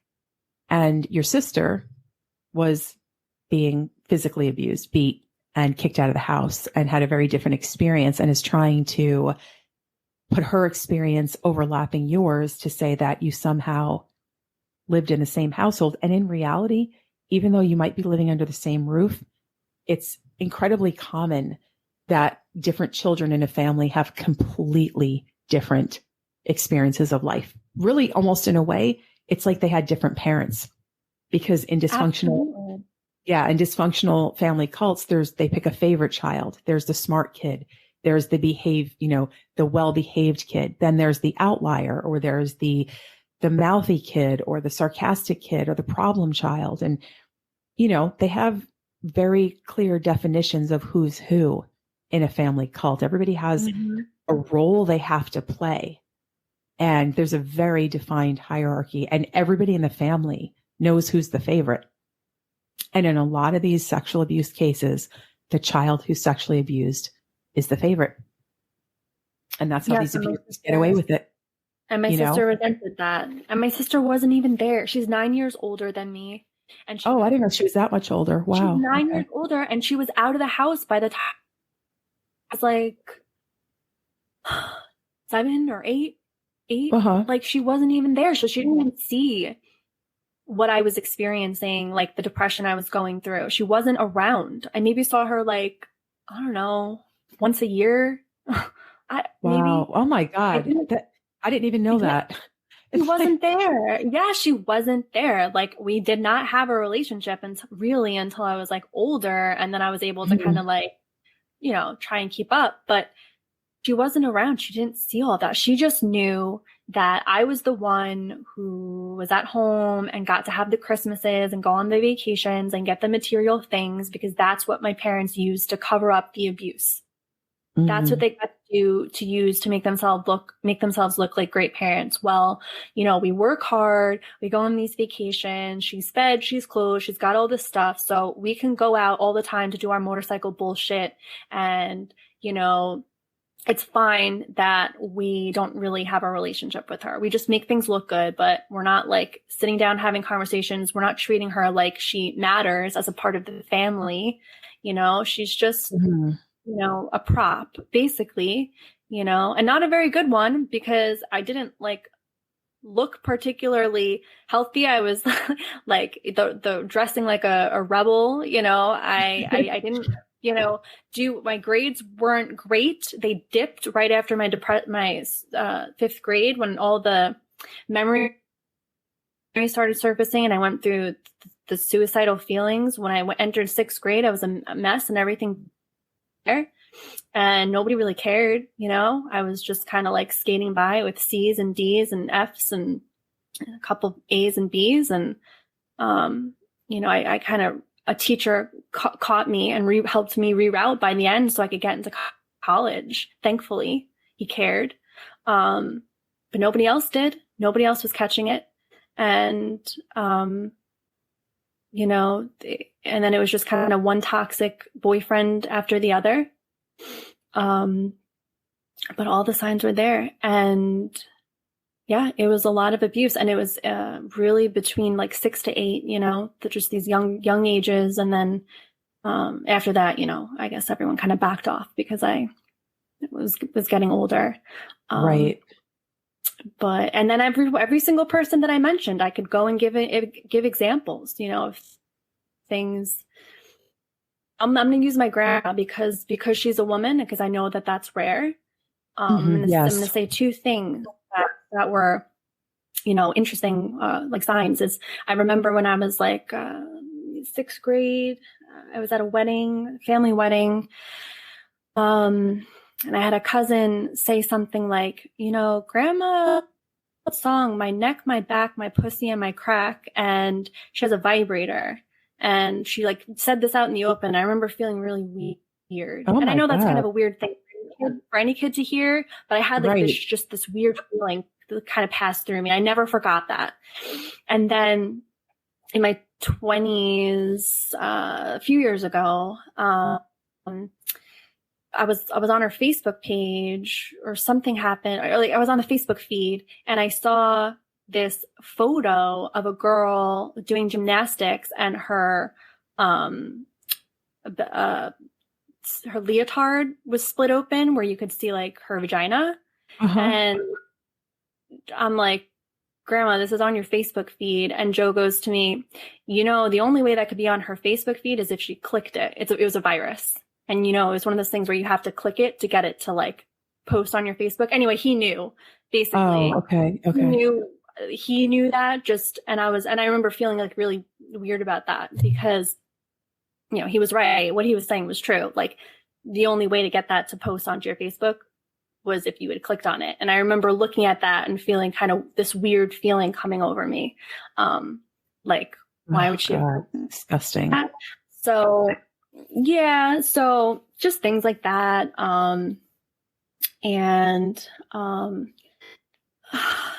Yeah, like I said, every single person, I could go through things, and there's just those, like we talked about in that first episode, there's always just those weird things when you look back and you're like, that makes sense, or that adds up. And yeah, it's were any of it, my sister, yeah, go ahead. I have a question. Were any of because I know you mentioned, I wanted to back up a little bit to something you said a few minutes ago, and you said that your dad, Jack, was using cocaine. He would go to bars and do cocaine, or do cocaine at home, and something, I guess your mom complained about. Was there any connection between his cocaine use and the sexual abuse, or were they two separate things? Or was there, did you notice any connection with that? Okay. From when I was younger with the cocaine use? I just wondered, because you mentioned the cocaine use, so I just didn't know, was he always using cocaine, or when did that come about? Was it connected to the, Yeah, there was, I'm pretty sure I've heard conversations that he had been using it when I was younger. That was kind of something I feel that had always sort of ebbed and flowed. It was mostly weed. And the very first time, this was something my mom tried to deflect when I tried to bring up her drinking and how I felt. There was like always some kind of incident that would happen. She was like, well, we all do things, when we all did coke, because the first time I ever did cocaine, I did it with my parents, and Joe was there, and we did it in the Bahamas. So I was really drunk. We were really drunk, and my dad was like, there was some guy, he was like, yeah, I'll get some, like a guy like Celeste. And my dad was like, yeah. And I was like, all right. Like, I was super drunk, and I was feeling like, I guess if I'm going to do it for the first time, it's best to be around my parents. And that was like my dumb ass logic, like, it's so stupid. And I remember like feeling embarrassed. Like, I wouldn't even do it in front of them. I like took a bump in the bathroom because I felt like so awkward being in front of them. Right. But I remember thinking to myself, my mom's not going to do it, because she was complaining to me that my dad is on coke again. That's what he's doing, a lot of coke. He's spending all the money on coke. He wasn't really working. She was working a bunch. And then when he did have money, he was spending it all on coke. These are things she was telling me. Okay. These are things she was telling me. And I remember that comment. She's like, he's at that bar, there's strippers there. He's doing coke. He's spending all his money on coke. And then, so I wasn't expecting her to do it. And then I saw her snort a line. And I remember being like, oh, like, that was not something I wanted to see. Like, I know it sounds so twisted. Like, well, why are you doing it, Lana? Like, but look, I know I'm not perfect. It's your mom, though. I can't even imagine. I can't. And especially, I just didn't think she was gonna. And so, yeah. So anyway, she tried to deflect and basically make it out like, well, we've all done things together. And I'm like, but that's not okay. So the first time I did coke, I was with you guys. What does that have to do with me trying to tell you that every time you drink, you bring up how you call me a bitch. You've pushed me when you were drunk. Your mom tried to be drunk. Yeah. Mm-hmm. So. Oh my God. Yeah, she was just, she could just get really nasty. Like, she usually was 80% of the time she was like, all right. But there were really a pretty decent handful of incidents where, and when I say all right, I would still be like, I didn't like her when she was drunk. Okay. Like, I wasn't like, they weren't, I didn't like that she admitted to me that she was an alcoholic. I didn't like that she was drinking all the time, but there were definitely a handful of instances where she would bring up how she would say that when I was a baby, I was a bitch. Wow. When you were a baby, you were a bitch? When I was a baby, because I cried too much. I cried and screamed. So I was a bitch. And so disgusting. Yeah. So there were just things that would just come out. You never knew what you were going to get, but you knew when she was drunk, you were going to hear something. And wow. I just remember getting to a point, something had happened. We were at Joe's parents' house, and she came there drunk, and then she said that I was a bitch when I was a baby, and was just kind of like being really, really crass and embarrassing. And I decided to bring it up, a few days later or whatever it was, and tried to really tell her that I was like not feeling it. I was like, This is something that happens a lot. These things to deflect with the coke story, and then but saying maybe one day you'll talk to your father about his stuff. So. And she just left it at that. It was just vague. Mm-hmm. Yeah, she just left it at that. Yeah. Wow. It's really just the whole story in general of, we have these incidents of physical abuse. There's obviously a lot of drugs and alcohol and with both your parents and, your dad being at a strip bar and doing cocaine and at this motorcycle club with girls your age coming over, like all of this whole story is so profoundly telling in that is an environment that's obviously ripe for abuse. Now, obviously there are families where there's drug addicts and alcoholics and cheating and affairs and there's no sexual abuse. So there's no causation. It's not that because he did those things, because your family was unstable and unsafe with, addict parents, because that's not a safe environment for a child.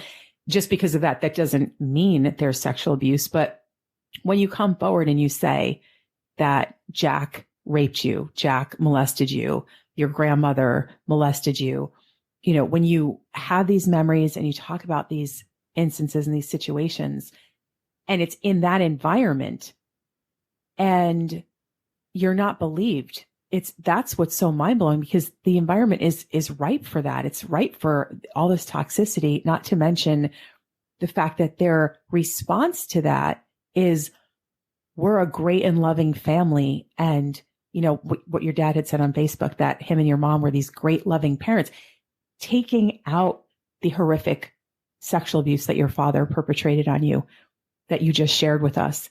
Take that out for the minute.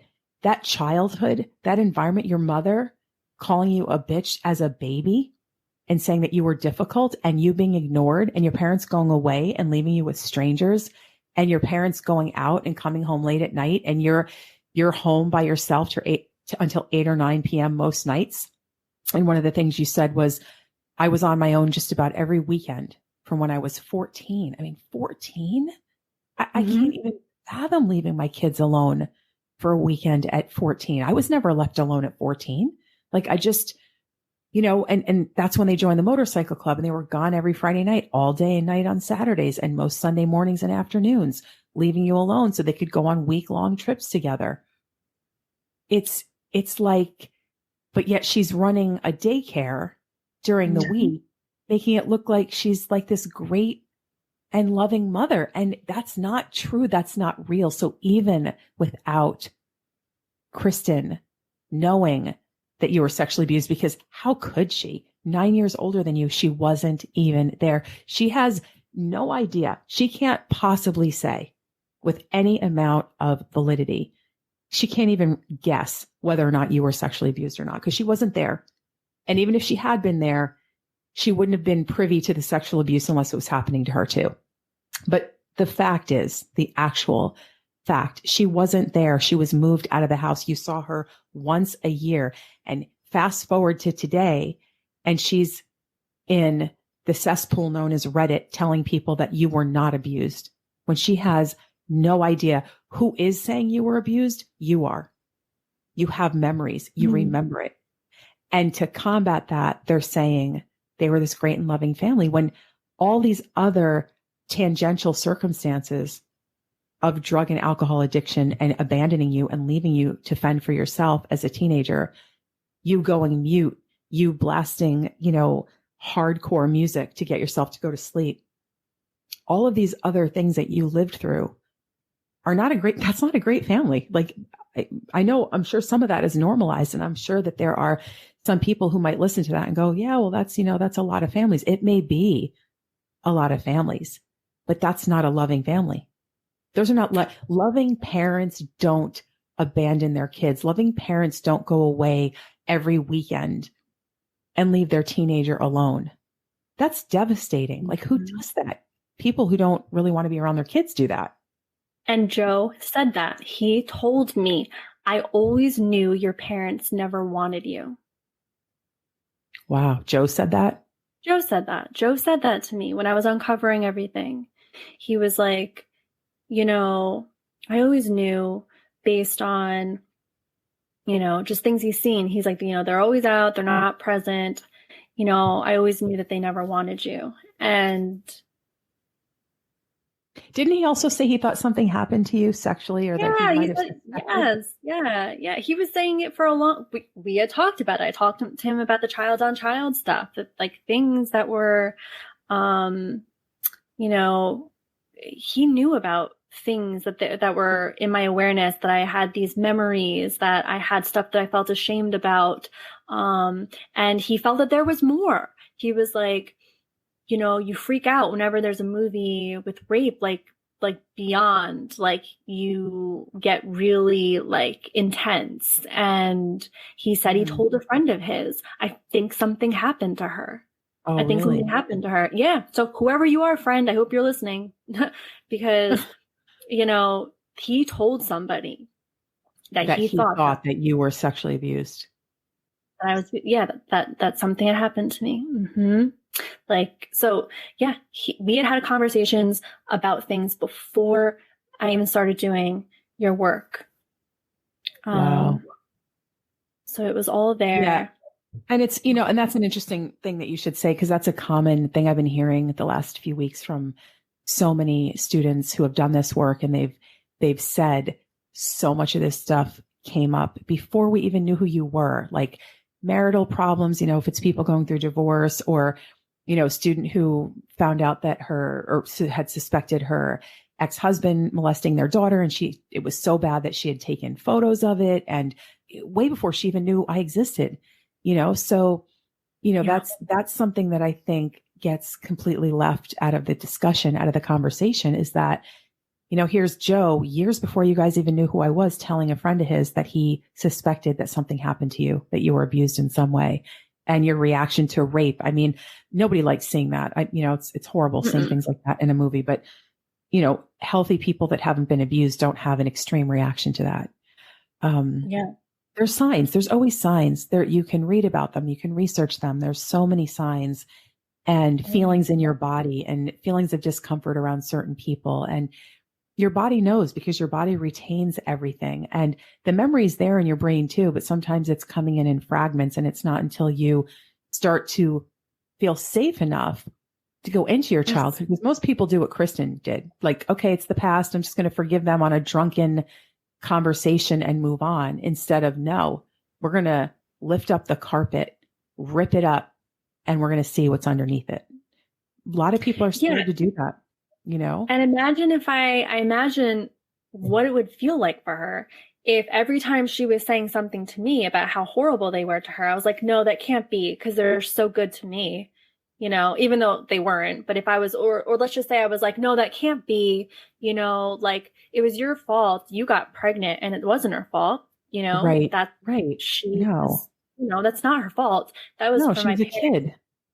Yeah. And like, but imagine if I was just like, well, you know, and I was just like, you know, flippant about it. Well, you know, they take me on vacations and I get a bunch of crap under the Christmas tree. So, you know, and I invalidated her. I never invalidated her. I always listened. And believed her with what she was saying. I didn't think that they treated her right. I didn't have the courage or the strength to really speak up. I didn't into what they were saying about her. They've called her crazy. You know, they've made comments about her over the years, and her home and this and that. And it's not even like the things that they were saying are necessarily wrong, but it's like, you raised her or didn't raise her. Like she is the product of your parenting.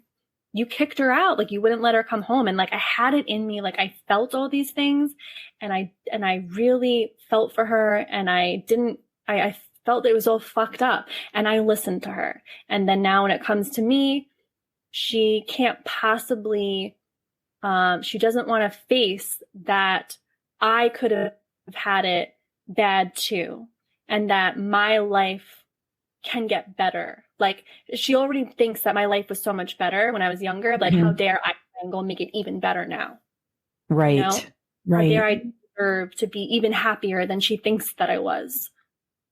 Yeah, no, that makes sense. And for her, it's just disturbing her sense of her own victimization, her self-victimization, because she makes herself out to be the victim, as you were saying, in her describing her marriage to her husband, Brian. Yeah. And, you know, so she saw herself in that role in the family, which I get that. I mean, the way your dad treated her was horrific, and being kicked out as a teenager, as we discussed earlier, is tragic. And that's terrible that she ever had to go through any of that. And it makes a lot of sense as to how she became this angry, bitter, vindictive person who would spew this kind of absolute harmful content, on the internet under a fictitious name. I get it, because she's traumatized, but her role. And my dad would try to brainwash me and say, we treated all you kids the same.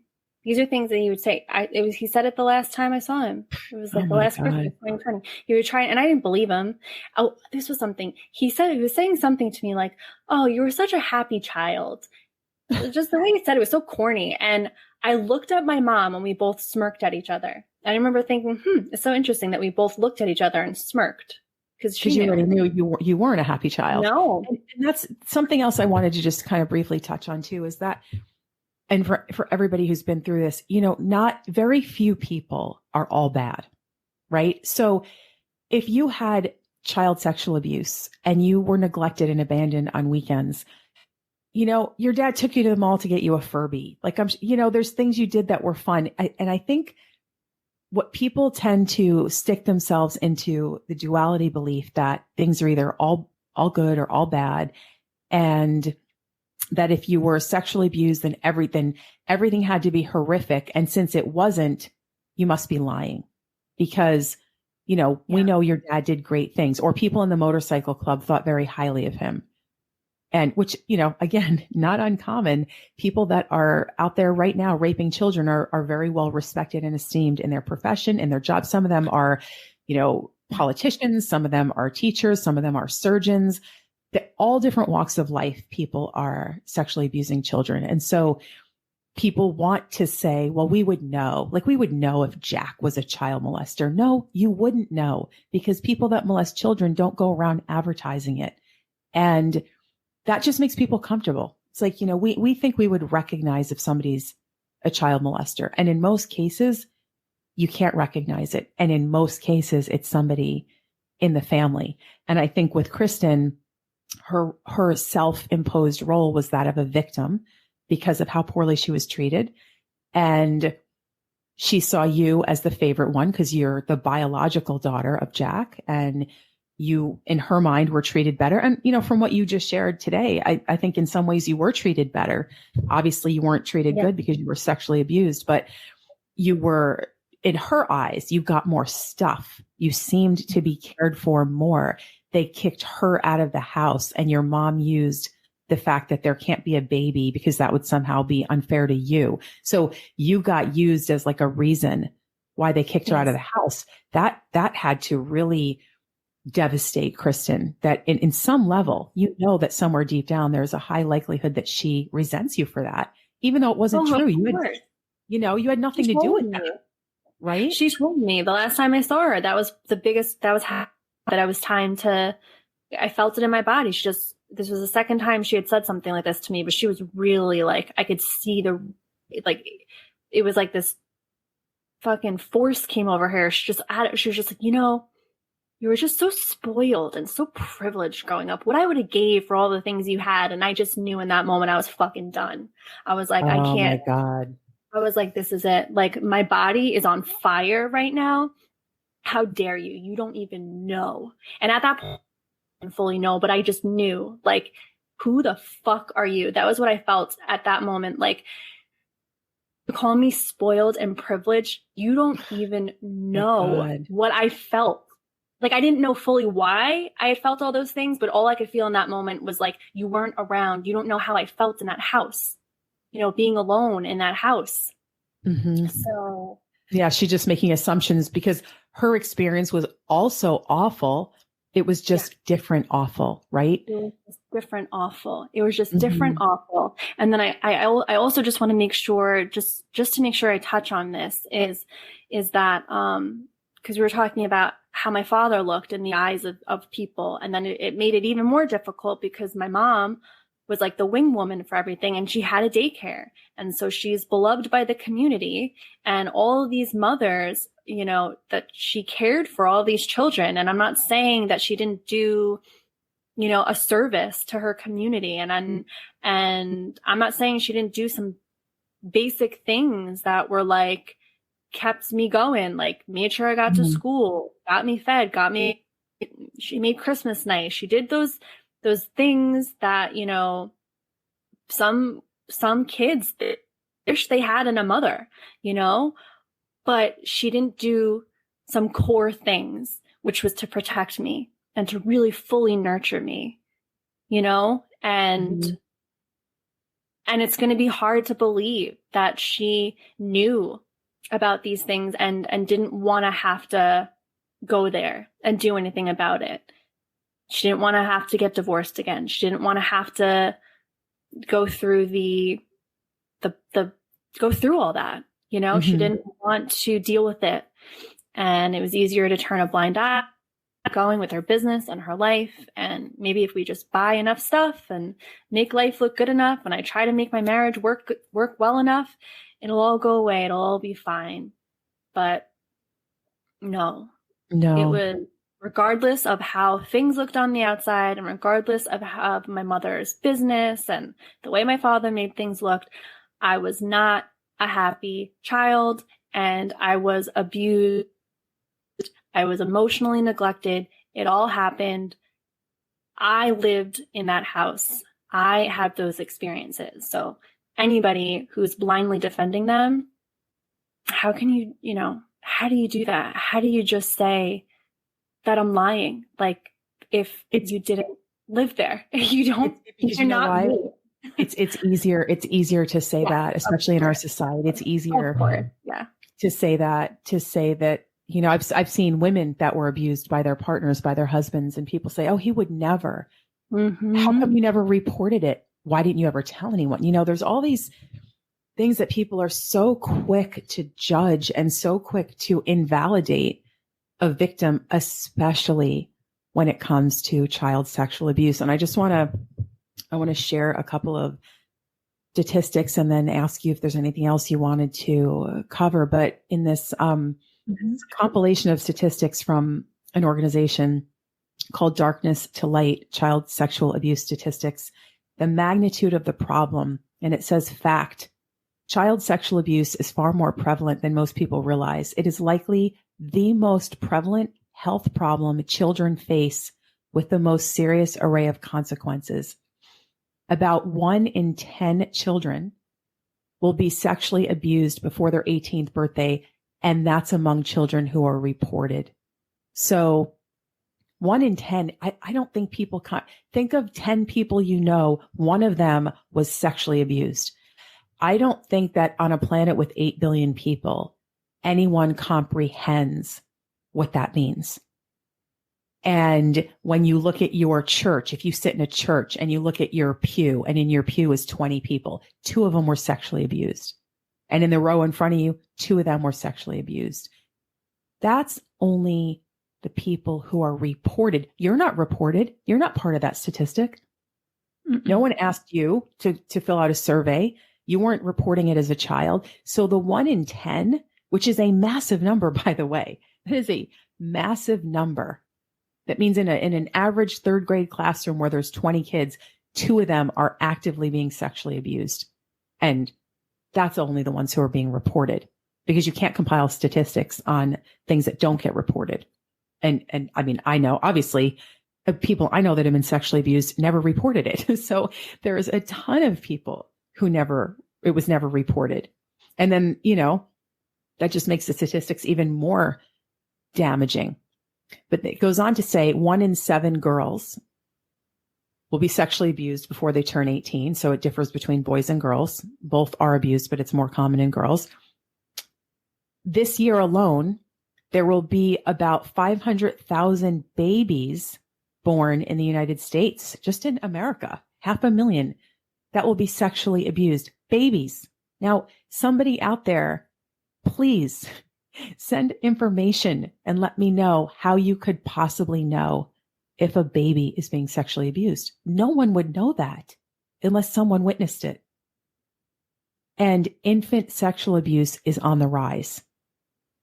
All of it's just satanic and vile and makes me want to vomit. But it's that people like Kristin is a perfect example of someone so uneducated, doesn't even understand how rampant this is. And here's a person saying, this happened to me. And the lack of compassion, the lack of ability to sit there and listen and to just make judgments and assumptions and attack me and attack you and create a false fairy tale that doesn't even exist. They have another fact on here that says identified incidents of child sexual abuse are hard to come by. So, okay, people are not reporting it. I think we can understand why. And it says the public is not fully aware of the magnitude of this problem. The primary reason, now they give another statistic, the primary reason is only 38% of victims disclose the fact that they have been sexually abused. So the 1 in 10 kids that we know of, that only represents 38%. And that's this statistic. We really don't know. I don't believe personally that there's any way to possibly know how many kids are sexually abused, how many children are in a bathtub at 6 months old and an adult that's caring for them does something sexual, does something inappropriate. I mean, I'll give you one example of people who are in a faith-based circumcision ritual where it's a certain group of people who have circumcisions and they have a rabbi called a moil perform the circumcision. And the rabbi literally sucks the penis of these infants, newborn boys. You can Google it. Anybody can Google that. That is a real thing. And it is accepted as normal. That is sexual abuse. That is an oral assault by a grown man on an infant baby boy. Not to mention after torturing him, the sexual abuse part comes after. Mm-hmm. So what they're even defining as sexual abuse is woefully inadequate. And the level of irresponsibility and cruelty that comes when somebody just offhand dismisses a victim's story that's why this is so important to me. That's why this podcast and these stories and these disclosures and people coming forward and talking about how they were sexually abused and who did it, because it's just, it has to get out there. There's only one way. I don't think it's ever going to stop. I just don't. I'm not living in a fantasy world where I suddenly think that child sexual abuse is going to stop. Children are trafficked all over the world. Children are molested in homes, in wealthy people's homes, in poor people's homes, in every race, religion. Child sexual abuse knows no boundaries. It is the sickest thing happening on the face of this earth. And, that's why it's important to get this out there. This organization also says there are privacy issues surrounding cases of child sexual abuse that influence reporting data. So it says media concerns have a policy that precludes disclosing data. So privacy concerns for children under 18, it can't even really be talked about. And it goes on to say most people think of adult rape as a crime of great proportion and significance and are unaware that children are victimized at a much higher rate than adults. Nearly 70% of all reported sexual assaults occur to children aged 17 and under. I mean, that's a very eye-opening statistic. 70% of all reported sexual assaults. I mean, we know women are raped. It's horrific. But 70% of all sexual assaults across all ages happen to children age 17 and under. So, it's just, there's so many statistics. Another one, of all children who are sexually abused, over 40% are abused before the age of 8. I mean, so these are toddlers, infants, children from 0 to 8, almost half of the abuses. And again, that's what's reported. That's what we know about. And it's a virus. It's a plague. It's an epidemic on this planet. And more people are speaking out about it.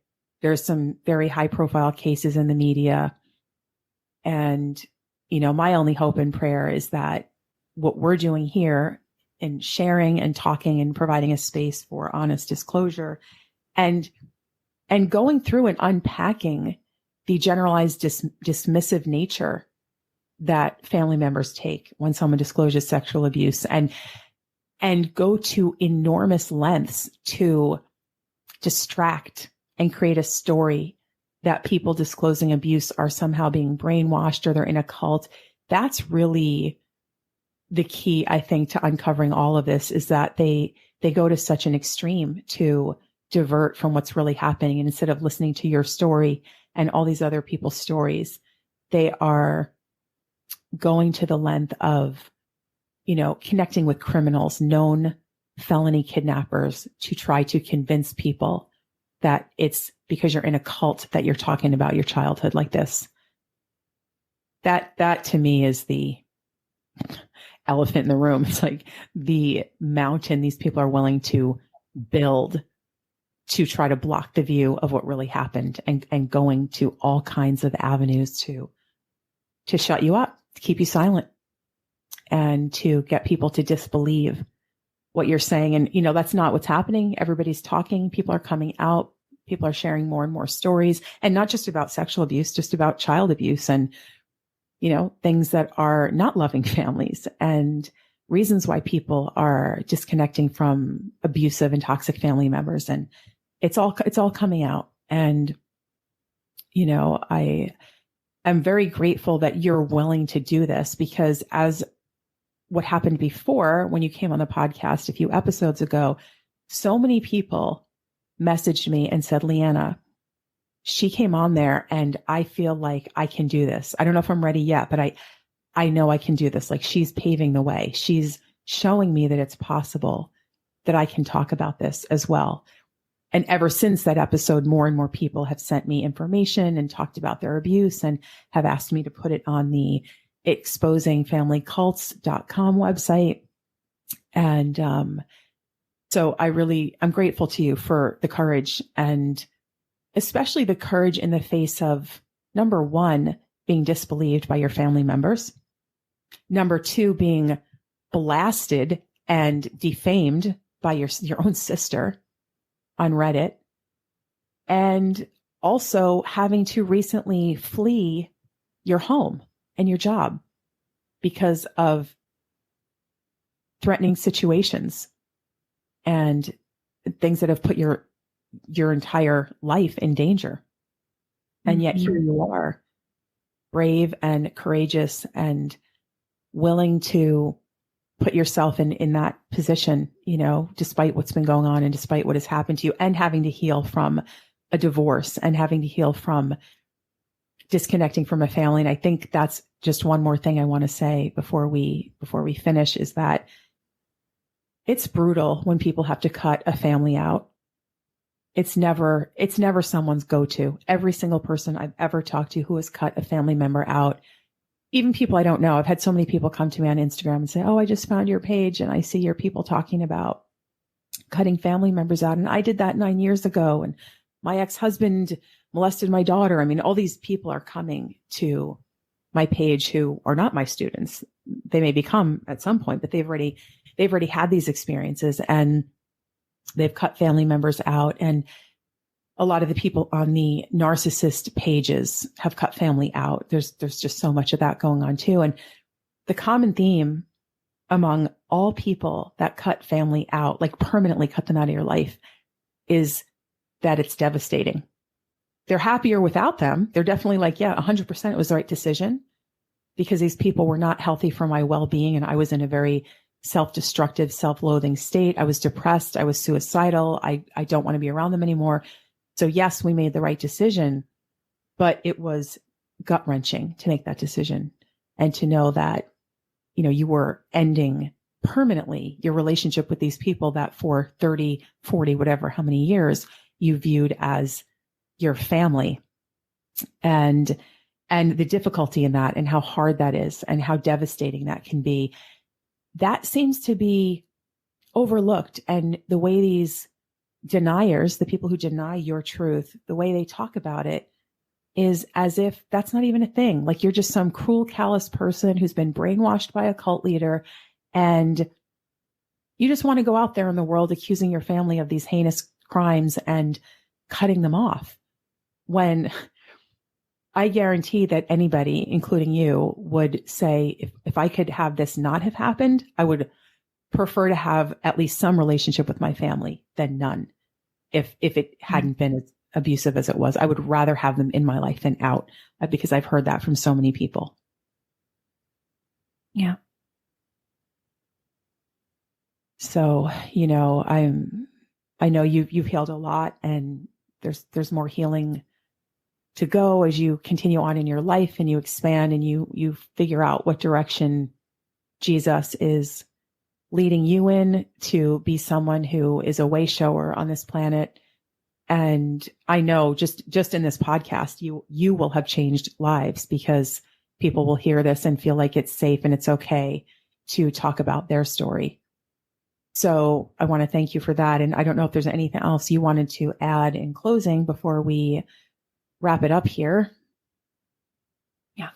So, okay. So now I'll just cut that part and we'll see how we can splice that in. And then if you want to just now answer the question when I said, is there anything else you want to add in closing? And we'll just close out from there.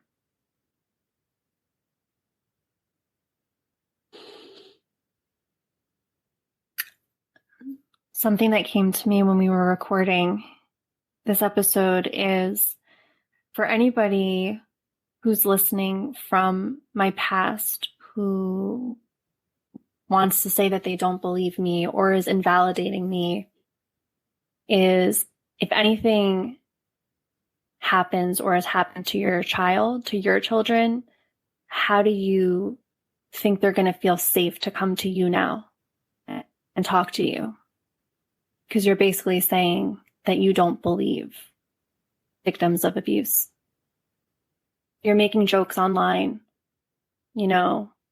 You're blindly believing and invalidating me. It's cruel, so I would just hope that anybody who has sided with my family, my parents, I get it. And, you can change your mind. You can still change your mind and do the right thing, because people are watching, your children are watching. And,